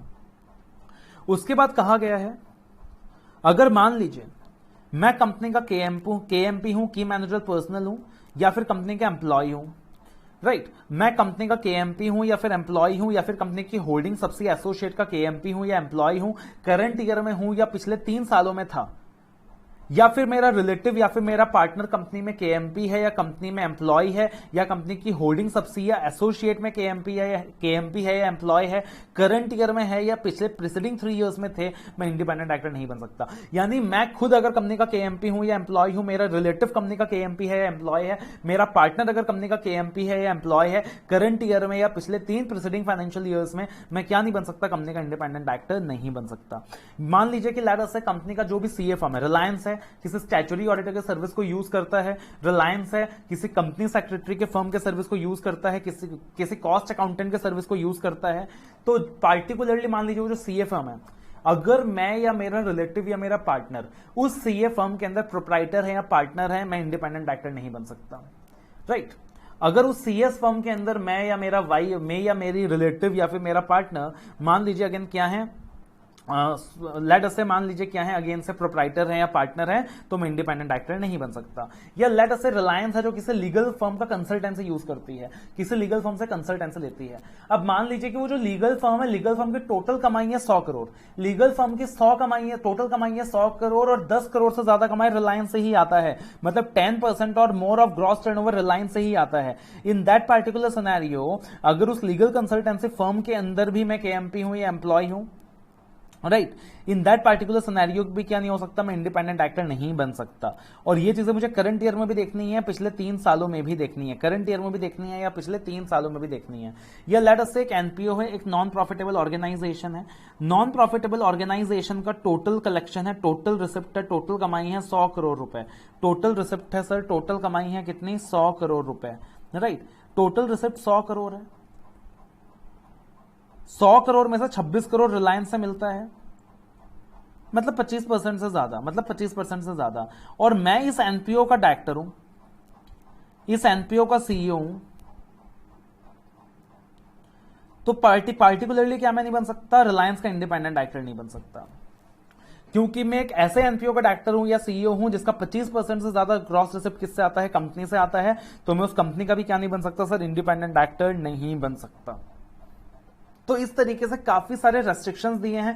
प्रैक्टिकली आई डोंट थिंक आपको पूरा समझ में भी आया होगा भी, बिकॉज इंडिपेंडेंट एक्टर का कॉन्सेप्ट इतनी जल्दी समझ नहीं आ सकता। बट एक बार हमने सिर्फ फटाफट रिवाइज कर लिया है कि ओवरऑल तुम्हारे दिमाग में होना चाहिए क्या क्या रिक्वायरमेंट है, ओवरऑल तुम्हारे दिमाग में रहना चाहिए क्या क्या रिक्वायरमेंट है, राइट। दैट इज अगर मैं कंपनी का एमडी हूं, डब्ल्यूटीडी हूं या फिर नॉमिनी डायरेक्टर हूं, मैं इंडिपेंडेंट डायरेक्टर नहीं बन सकता। I should be a person of integrity, expertise, experience. I should not be a promoter of company holding सबसी एसोसिएट। मेरा कोई पैक्यूनरी रिलेशनशिप नहीं होना चाहिए, करंट ईयर में नहीं होना चाहिए, पिछले 2 सालों में नहीं होना चाहिए, कंपनी के साथ नहीं होना चाहिए, होल्डिंग के साथ नहीं होना चाहिए, सबसी के साथ नहीं होना चाहिए, एसोसिएट के साथ नहीं होना चाहिए, प्रमोटर्स के साथ नहीं होना चाहिए, डायरेक्टर्स के साथ नहीं होना चाहिए। मेरा जो रिलेटिव है उसका कंपनी में 50 लाख से ज्यादा का सिक्योरिटी का होल्डिंग नहीं होना चाहिए, या 2% of paid up share capital से ज्यादा का होल्डिंग नहीं होना चाहिए, या फिर इंडेपनेस 50 लाख से ज्यादा की नहीं होनी चाहिए, या गारंटी 50 लाख से ज्यादा की नहीं होनी चाहिए, या पैक्यूनरी ट्रांजैक्शन 2% से ज्यादा का नहीं होना चाहिए, और करंट ईयर में भी नहीं होना चाहिए, पिछले 2 सालों में भी नहीं होना चाहिए, कंपनी में भी नहीं होना चाहिए, होल्डिंग सबसे एसोसिएट में भी नहीं होना चाहिए। और फिर ये सारे पॉइंट्स हैं, neither himself not is relative not is partner. ना मैं के एमपी हूं, ना मैं एम्प्लॉय हूं, ना मेरा रिलेटिव के एमपी है, ना मेरा रिलेटिव एम्प्लॉय है, ना मेरा पार्टनर के एमपी है, ना मेरा पार्टनर एम्प्लॉय है, ना करंट ईयर में है, ना पिछले 3 सालों में है, ना कंपनी में है, ना होल्डिंग में है, ना सबसी में है, ना एसोसिएट में है, राइट। या फिर वो जो सीएस फर्म का एग्जांपल था, लीगल फर्म का एग्जांपल था, एनपीओ वाला एग्जांपल था, तो ये सारे रिक्वायरमेंट्स हैं इंडिपेंडेंट एक्टर्स के। और ध्यान रखिएगा, ये जो भी रिक्वायरमेंट्स हैं women actors and independent actors के रिलेटेड, ये सेक्शन 8 कंपनीज को एप्लीकेबल नहीं होते हैं, ये सेक्शन 8 कंपनीज को एप्लीकेबल नहीं होते हैं। सेक्शन 149 के अंदर हमने बात करा appointment of women actor, resident actor, independent actor. Section 150 ज्यादा काम का नहीं है। सेंट्रल गवर्नमेंट क्या करती है, एक एजेंसी मेंटेन करती है, एक डेटाबेस मेंटेन करती है कि जो भी लोग इंडिपेंडेंट एक्टर बनने में इंटरेस्टेड हैं वो लोग अपना नाम डेटाबेस में एनरोल करा सकते हैं और उस डेटाबेस को यूज करके कंपनीज क्या कर सकती है, इंडिपेंडेंट एक्टर का सिलेक्शन कर सकती है। उसके बाद we have section 151 that is appointment of directors elected by small share holders. तो सबसे पहले स्मॉल शेयर होल्डर कौन होता है? स्मॉल शेयर होल्डर यानी वो शेयर होल्डर जिसकी होल्डिंग कंपनी में 20,000 रुपए फेस वैल्यू या उससे कम है। स्मॉल शेयर होल्डर यानी वो शेयर होल्डर जिसकी होल्डिंग कंपनी में 20,000 रुपए फेस वैल्यू या उससे कम है। तो प्रैक्टिकली जो स्मॉल शेयर होल्डर होता है उनको डर लगा होता है कि हो सकता है कि यार कंपनी हमें एक्सप्लॉइट करें। तो लॉ के अंदर ऑप्शन दिया गया है कि लिस्टेड कंपनीज चाहे तो सुओ मोटो अपनी मर्जी से स्मॉल शेयर होल्डर डायरेक्टर्स का अपॉइंटमेंट कर सकती है, या फिर अगर नोटिस दिया जाता है by at least 1000 small share holders, अगर नोटिस दिया जाता है by at least 1000 small share holders कर दीजिएगा इसे, या फिर 1/10 of total number of small share holders whichever is less, तो listed company small share holder directors को अपॉइंट कर सकती है। लिस्टेड कंपनीज अपने मर्जी से सुओ मोटो स्मॉल शेयर होल्डर डायरेक्टर का अपॉइंटमेंट कर सकती है, या फिर अगर एप्लीकेशन दिया जाता है by 1/10 of total number of share holders which right और 1000 small share holders whichever is less, तो यहां पे स्मॉल शेयर होल्डर्स का अपॉइंटमेंट किया जा सकता है। लेकिन जिस भी बंदे का नाम प्रपोज किया गया है to be appointed as a small share holder director, तो प्रैक्टिकली क्या करना पड़ेगा, उस डायरेक्टर का कंसेंट सिग्निफाई करना पड़ेगा। 14 दिन पहले नोटिस देना होगा, मीटिंग के 14 दिन पहले नोटिस देना होगा, specifying the details of the directors, specifying the details of the director. जो भी बंदा स्मॉल शेयर होल्डर डायरेक्टर बनेगा वो मैक्सिमम 2 ही कंपनीज में स्मॉल शेयर होल्डर डायरेक्टर बन सकता है। और वो भी ध्यान रख लीजिएगा कि second company should not be in competitive business, second company should not be in competitive business, second company should not be in competitive business. एक बंदा 2 ही कंपनीज में स्मॉल शेयर होल्डर डायरेक्टर बन सकता है सर, और वो भी सेकेंड कंपनी क्या नहीं होनी चाहिए, कॉम्पिटिटिव बिजनेस में नहीं होनी चाहिए। जिस बंदे का appointment as a small share holder director होगा उस बंदे का टेन्योर मैक्सिमम 3 इयर्स तक ही हो सकता है, उस बंदे का टेन्योर मैक्सिमम 3 इयर्स ही हो सकता है। याद रखिएगा, मान लीजिए मिस्टर राम है, मिस्टर राम का अपॉइंटमेंट हो जाता है 3 सालों के लिए as a small share holder director.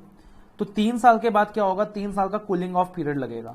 3 साल के बाद क्या लगेगा सर, 3 साल का कूलिंग ऑफ पीरियड लगेगा। 3 साल के पीरियड में डायरेक्टली इनडायरेक्टली किसी भी तरह ये अपॉइंट नहीं हो सकते। और 3 साल के बाद आफ्टर 3 इयर्स, 3 साल के बाद आफ्टर 3 इयर्स ध्यान रखिएगा, he can be appointed in the company in any other capacity but not as small shareholder director। 3 साल के अंदर वो कंपनी में अपॉइंट हो सकते हैं किसी दूसरे कैपेसिटी में, but not in the capacity of small share holder director. ये ध्यान रख लीजिएगा, मतलब once a small share holder director never a small share holder director.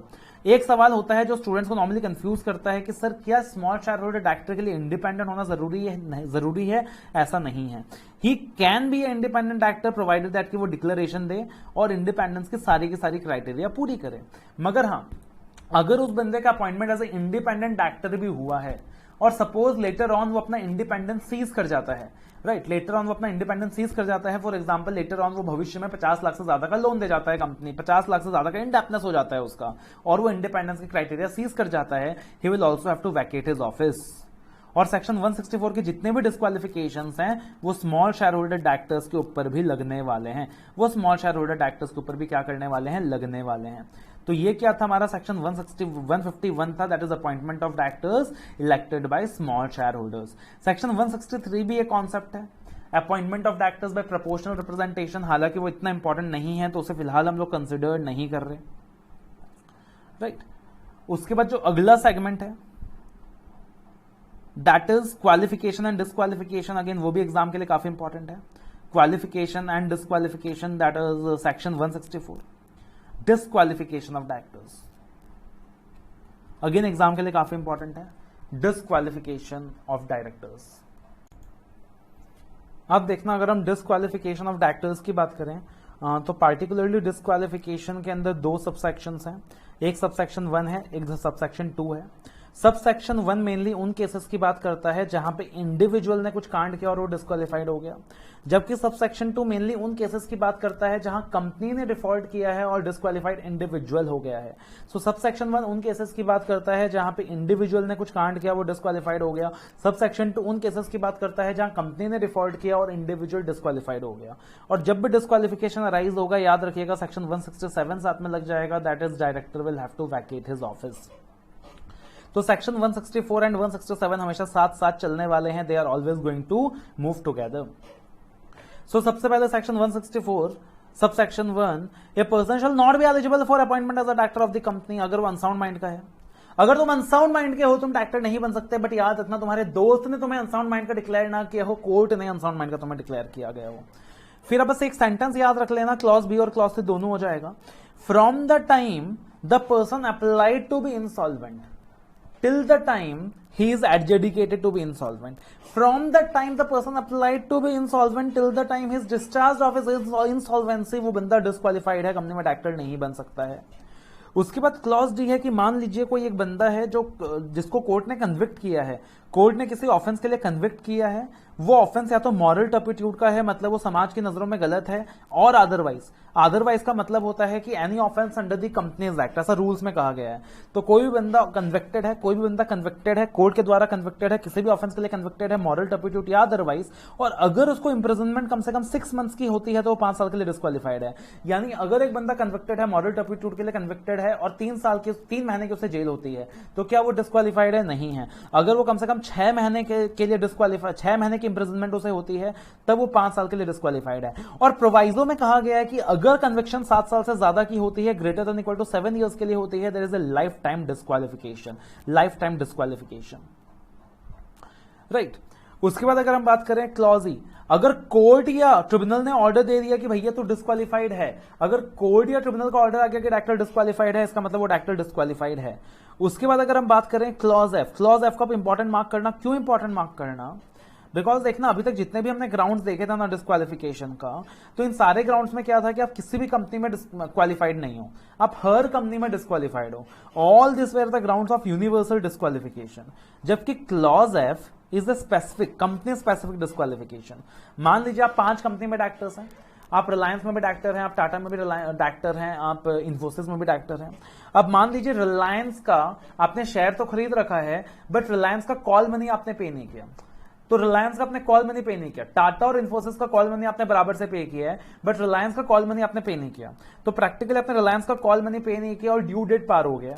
Due date के बाद रिलायंस ने आपको 6 महीने का और टाइम दिया, ड्यू डेट के बाद रिलायंस ने आपको 6 महीने का और टाइम दिया, बट आप 6 महीने भी लैप्स हो गए, आपने 6 महीने तक भी कॉल पे नहीं किया, अब आप रिलायंस में डिस्क्वालिफाइड हो जाओगे, टाटा और इन्फोसिस में डिस्क्वालिफाइड नहीं होगे, बिकॉज तुमने वहां कॉल मनी पे कर रखा है।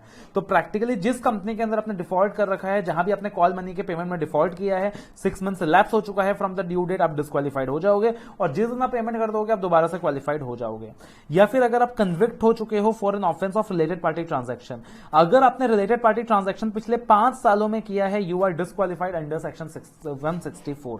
यानी मान लीजिए लेट्स से अगर मैं 2019 में खड़ा हूं, तो अगर 2018, 17, 16, 15, 14, अगर इन 5 साल के अंदर मैंने रिलेटेड पार्टी ट्रांजैक्शन का कोई भी ऑफेंस किया है, तो I am disqualified to be a director, right.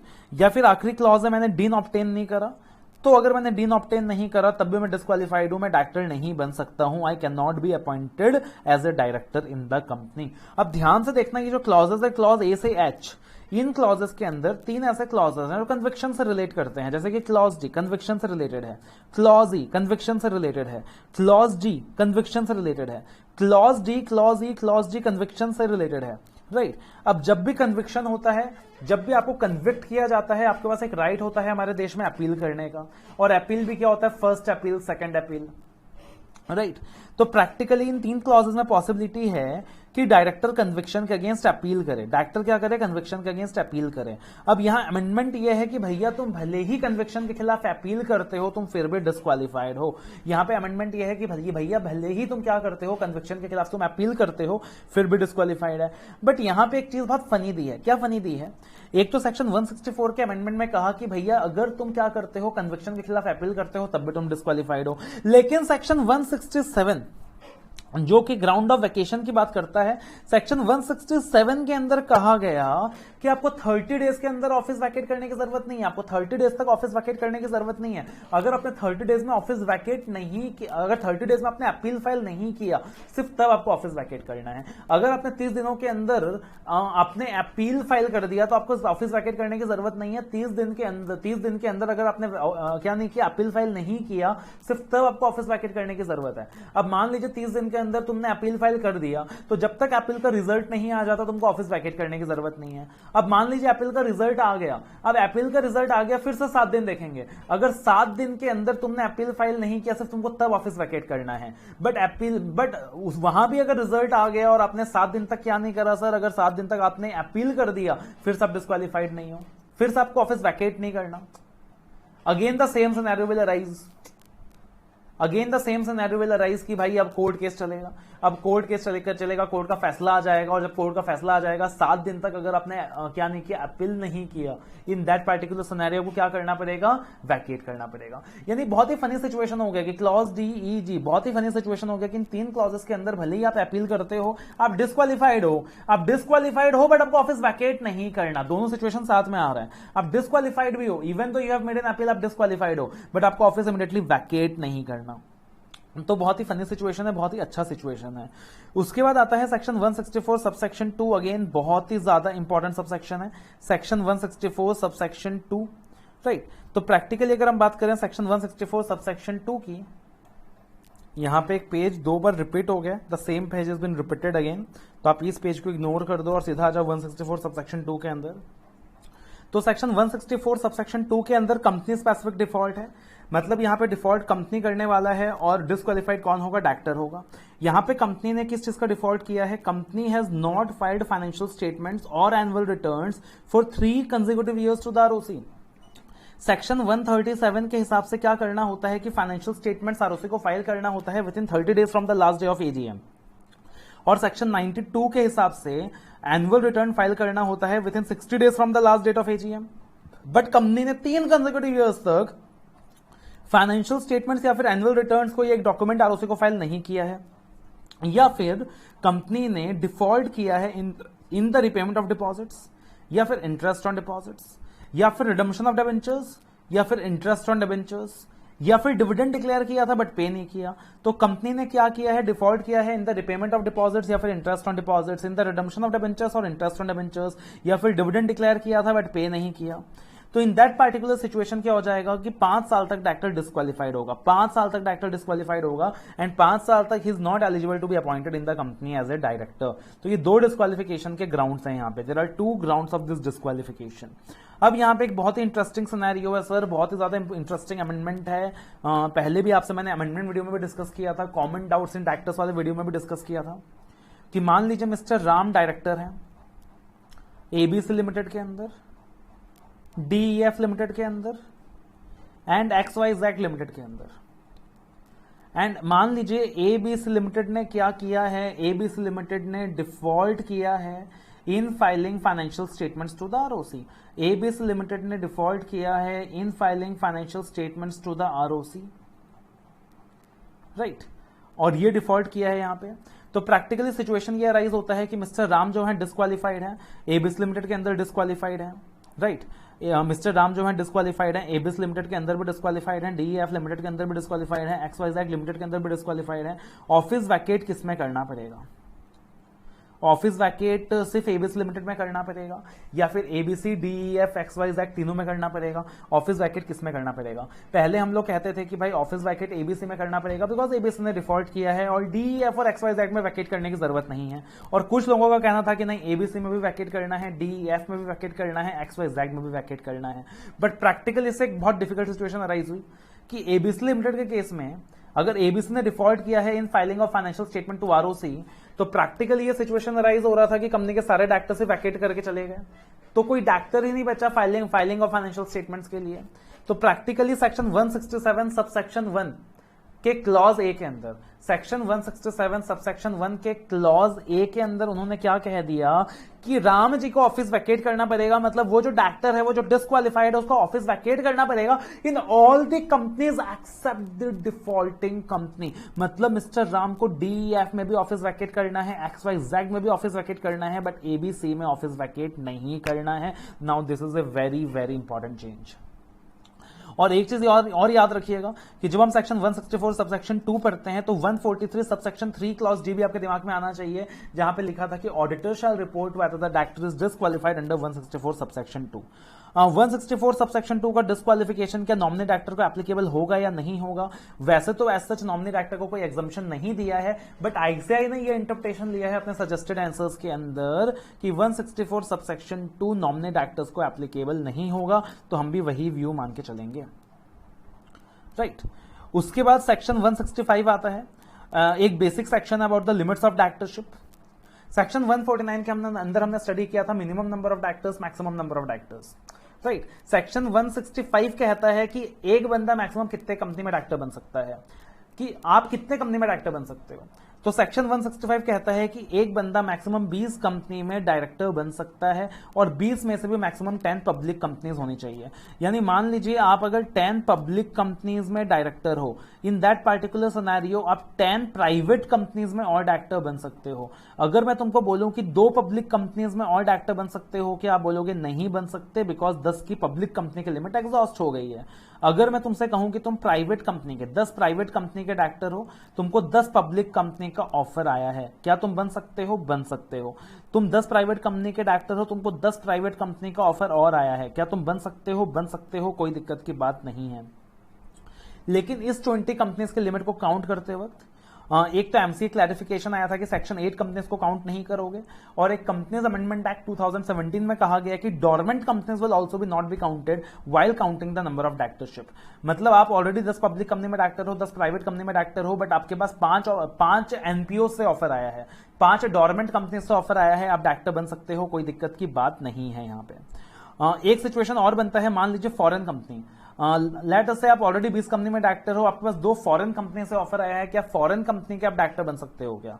तो वैसे तो फॉरेन कंपनी का कोई रेस्ट्रिक्शन नहीं है, वैसे तो फॉरेन कंपनी वर्ड यूज नहीं किया गया है, बट सेक्शन 165 के अंदर जो वर्डिंग यूज की गई है वो कंपनी यूज की गई है।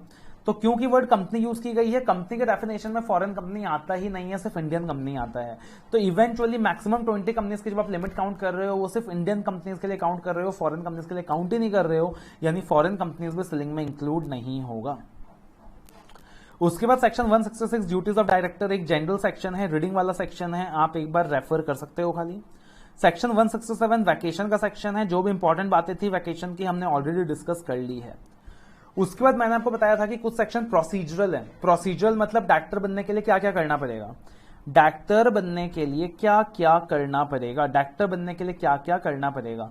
तो कुछ सेक्शन क्या है सर, प्रोसीजरल सेक्शन है, जैसे कि सेक्शन 153 से 159 की आपको डीन चाहिएगा, सेक्शन 160 की आपको ₹1,00,000 का डिपॉजिट देना होगा। तो आप आ जाएं सेक्शन 153 से लेके 159, that is director identification number का कॉन्सेप्ट है कि आपको डीन की जरूरत होगी प्रैक्टिकली अगर आप डायरेक्टर बनना चाहते हो। तो अगर आप कंपनी के डायरेक्टर बनना चाहते हो, आपको क्या सबमिट करना पड़ेगा भाई, आपको डीन सबमिट करना पड़ेगा।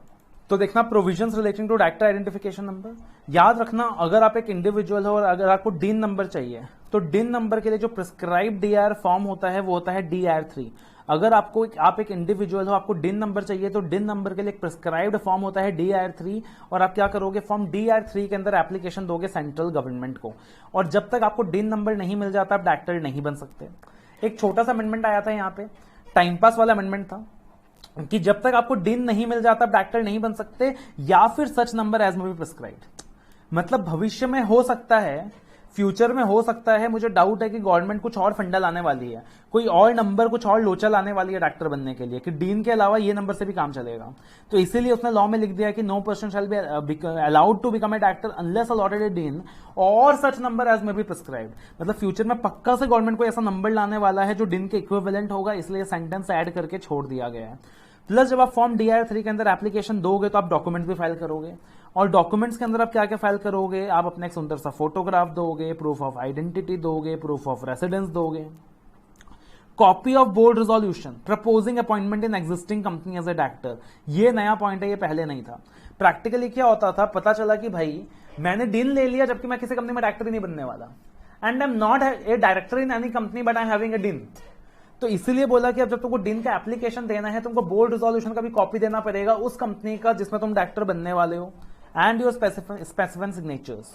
प्लस फॉर्म DIR3 को तुम साइन करने वाले हो और इलेक्ट्रॉनिकली सबमिट करने वाले हो अपने डिजिटल सिग्नेचर्स को यूज करके, उसे वेरीफाई करने वाले हो, वेरीफाई कराने वाले हो कंपनी के फुल टाइम कंपनी सेक्रेटरी से, कंपनी के फुल टाइम कंपनी सेक्रेटरी से, या फिर कंपनी के MD से, या फिर कंपनी के डायरेक्टर से, या फिर कंपनी के CEO से, या फिर कंपनी के CFO से। पहले क्या था कि एक इंडिपेंडेंट पार्टी वेरिफिकेशन चाहिए था, CA, CS, CWA, उस वेरिफिकेशन को हटा दिया है। अब जो कंपनी का CS है, कंपनी का MD है, कंपनी का CEO है, कंपनी का CFO है, वो लोग वेरीफाई कर देंगे कि हाँ भाई ये बंदा हमारी कंपनी में डायरेक्टर बनने वाला है, तब भी फॉर्म DIR3 प्रोसेस हो जाएगा। राइट, तो मेनली यही आपको याद रखना है डीन के सेक्शंस के अंदर। उसके बाद आते हैं हम सेक्शन 160 के अंदर। तो सेक्शन 160 में मैंने आपको क्या बताया था कि सेक्शन 160 कहता है कि आप जब भी कंपनी के डायरेक्टर बनते हो, आप जब भी अपना कैंडिडेचर प्रपोज करते हो, आपको ₹1,00,000 का सिक्योरिटी डिपॉजिट देना होता है और 14 दिन का नोटिस देना होता है। बट इस ₹1,00,000 और ये ₹1,00,000 का डिपॉजिट, आपको याद होगा कि जब भी आप अपना कैंडिडेचर प्रपोज करोगे आप ₹1,00,000 का डिपॉजिट दें। अगर आप सपोजिंगली डायरेक्टर बन जाते हो, आपको अपना डिपॉजिट वापस मिल जाएगा, या फिर आप डायरेक्टर नहीं बन पाते हो बट आप 25% वोट ले आते हो, तब भी आपको डिपॉजिट वापस मिल जाएगा। लेकिन अगर आप डायरेक्टर नहीं बन पाते हो और 25% वोट भी नहीं ला पाते हो, तो आपको डिपॉजिट फॉरफिट हो जाएगा। बट अब इस डिपॉजिट के रिक्वायरमेंट से एग्जम्पशन दे दिया है। किसको दे दिया है? इंडिपेंडेंट डायरेक्टर्स को एग्जम्पशन दे दिया है। बहुत लॉजिकल भी है, एग्जम्पशन पहले ही दे देना चाहिए था। एक तो बहुत ही मुश्किल से अलादीन का चिराग रगड़ रगड़ के हम इंडिपेंडेंट एक्टर को ढूंढ के लाते हैं, और जब मुश्किल से वो इंडिपेंडेंट एक्टर मिल जाता है, कहते हैं भाई ₹1,00,000 का डिपॉजिट दे दे, एंड जब तू इलेक्ट हो जाएगा हम तेरे को वापस कर देंगे। बहुत ही फनी था। तो इंडिपेंडेंट एक्टर को एग्जम्प्ट कर दिया, भैया डिपॉजिट नहीं देना। वो डायरेक्टर जिसका नाम नॉमिनेशन रेम्यूनरेशन कमेटी ने रिकमेंड किया है या बोर्ड ऑफ डायरेक्टर्स ने रिकमेंड किया है, तो प्रैक्टिकली एनआरसी का काम ही रिकमेंड करना है। Practically NRC is the authority जो बोर्ड के, जो डायरेक्टर के अपॉइंटमेंट को रिकमेंड करती है, और अगर एनआरसी का रिकमेंडेशन आ रहा है मतलब अपॉइंटमेंट होना कंफर्म्ड ही है, तो प्रैक्टिकली वहां पे इट इज इलॉजिकल कि यहां पे ₹1,00,000 की डिपॉजिट की रिक्वायरमेंट हो। इसलिए उस रिक्वायरमेंट को भी क्या कर दिया, यहां पे वेव ऑफ कर दिया है। और निधि कंपनीज के केस में 1,00,000 की जगह सिर्फ 10,000 का ही सिक्योरिटी डिपॉजिट चाहिएगा।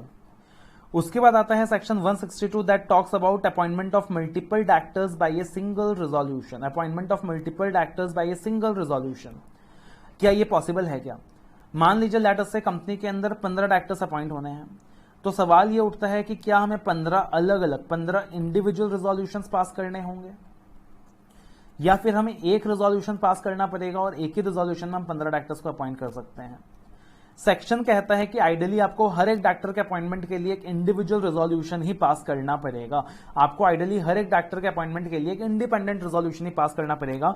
लेकिन अगर आप प्राइमा फेसी सबसे पहले जनरल मीटिंग में एक यूनानिमस रिजोल्यूशन पास कर देते हो, अगर आप जनरल मीटिंग में एक यूनानिमस रिजोल्यूशन पास कर देते हो, यूनानिमस रिजोल्यूशन मतलब किसी भी मेंबर को कोई ऑब्जेक्शन नहीं है किसी भी डायरेक्टर से, और हर एक मेंबर का कहना है कि भाई हमारे के तो 15 के 15 डायरेक्टर्स ही बहुत अच्छे हैं और आप 15 के 15 डायरेक्टर्स को सिंगल रिजोल्यूशन से अपॉइंट कर सकते हो, तो अगर आपने यूनानिमस रिजोल्यूशन पास कर दिया जनरल मीटिंग में, तो यूनानिमस रिजोल्यूशन पास करने के बाद एक ही रिजोल्यूशन से आप मल्टीपल डायरेक्टर्स को अपॉइंट कर पाओगे। लेकिन अगर आपने यूनानिमस रिजोल्यूशन जनरल मीटिंग में पास नहीं किया है, तो आपको हर एक इंडिविजुअल डायरेक्टर के अपॉइंटमेंट के लिए सेपरेट रिजोल्यूशन पास करना पड़ेगा, और यह रिक्वायरमेंट प्राइवेट कंपनी के ऊपर एप्लीकेबल नहीं है। उसके बाद अगला ब्रेकअप क्या था हमारा, that is the section of resignation and removal. तो सेक्शन 168 रेजिग्नेशन के बारे में था, और सेक्शन 169 सर किसके बारे में था? रिमूवल के बारे में था। सेक्शन 168 रेजिग्नेशन के बारे में था, सेक्शन 169 रिमूवल के बारे में था। तो डायरेक्टर रिजाइन कर रहा है, तो अगर एक डायरेक्टर रिजाइन कर रहा है तो सेक्शन कहता है कि भाई अगर डायरेक्टर रिजाइन कर रहा है तो वो क्या करेगा, कंपनी को अपना रेजिग्नेशन के बारे में इंटीमेट कर देगा। और कंपनी के साथ साथ सेक्शन कहता था कि मान लो ये डायरेक्टर है, डायरेक्टर अपने रेजिग्नेशन के बारे में कंपनी को इंटीमेट कर देगा, डायरेक्टर अपने रेजिग्नेशन के बारे में आरओसी को भी इंटीमेट कर देगा। आरओसी को इंटीमेट करने का फॉर्म था DIR 11 और कंपनी फिर से आरओसी को इंटीमेट कर देगा इन फॉर्म DIR 12। मतलब डायरेक्टर अपने रेजिग्नेशन के बारे में कंपनी को इंटीमेट करेगा, आरओसी को इंटीमेट करेगा DIR 11 के अंदर, कंपनी आरओसी को इंटीमेट करेगी DIR 12 के अंदर। अब क्या किया है कि जो इंडिविजुअल डायरेक्टर है उसको इंटीमेट सिर्फ कंपनी को करना है, आरओसी को इंटीमेट कर भी सकता है, नहीं भी कर सकता है, उसकी मर्जी है, ऑप्शनल कर दिया गया है। तो may forward a copy of resignation within 30 days with reasons to ROC in DIR 11। कंपनी के लिए रजिस्ट्रार को इंटीमेट करना मैंडेटरी है, बट डायरेक्टर के लिए आरओसी को इंटीमेट करना ऑप्शनल है। ये रेजिग्नेशन कब से इफेक्टिव होगा, ये रेजिग्नेशन कब से इफेक्टिव होगा, लॉजिकल से चीज सोचें। मान लीजिए डायरेक्टर है, उसने 1 जनवरी को अपना रेजिग्नेशन लेटर भेजा, ये रेजिग्नेशन लेटर कंपनी को 15 जनवरी को मिला और रेजिग्नेशन लेटर में लिखा है कि मैं 20 जनवरी से रिजाइन करूंगा। तो रेजिग्नेशन डेट कौन सा हो गया, लॉजिकली 20 जनवरी से हो गया। मतलब फॉर्मूला क्या बन गया हमारा the resignation of a director shall take effect from the date on which notice is received by the company और specified by the director in the notice whichever is later. अगर एक director अपना resignation submit कर चुका है तो क्या resignation के बाद भी वो लायबल ठहराया जा सकता है? The answer is yes, resignation के बाद भी वो लायबल ठहराया जा सकता है, प्रोवाइडेड दैट कोई भी फ्रॉड वगैरह उसके टेन्योर में हुआ था। उसके बाद आता है section 169 that is removal of director. तो रिमूवल ऑफ डायरेक्टर के लिए आपको ऑर्डिनरी नॉर्मली क्या करना पड़ेगा, आपको ऑर्डिनरी रिजोल्यूशन पास करना पड़ेगा। नॉर्मली आपको ऑर्डिनरी रिजोल्यूशन पास करना पड़ेगा, बट अगर इंडिपेंडेंट डायरेक्टर का अपॉइंटमेंट सेकंड टर्म के लिए हुआ था तो उसको हटाने के लिए क्या पास करना पड़ेगा, स्पेशल रिजोल्यूशन और अपॉर्चुनिटी ऑफ बीइंग हर्ड आपको देना होगा। अब आइडियली जब भी हम बात करते हैं रिमूवल की तो याद रखिएगा, चाहे रिमूवल डायरेक्टर का हो या रिमूवल ऑडिटर का हो, सेक्शन 115 का रिक्वायरमेंट लगेगा स्पेशल नोटिस। अब सेक्शन 115 क्या कहता है कि कोई भी मेंबर है या कोई भी मेंबर्स हैं जिनके पास 1% ऑफ वोटिंग पावर है या 5 लाख रुपीस का पेड अप शेयर कैपिटल है, तो ये लोग नोटिस दे सकते हैं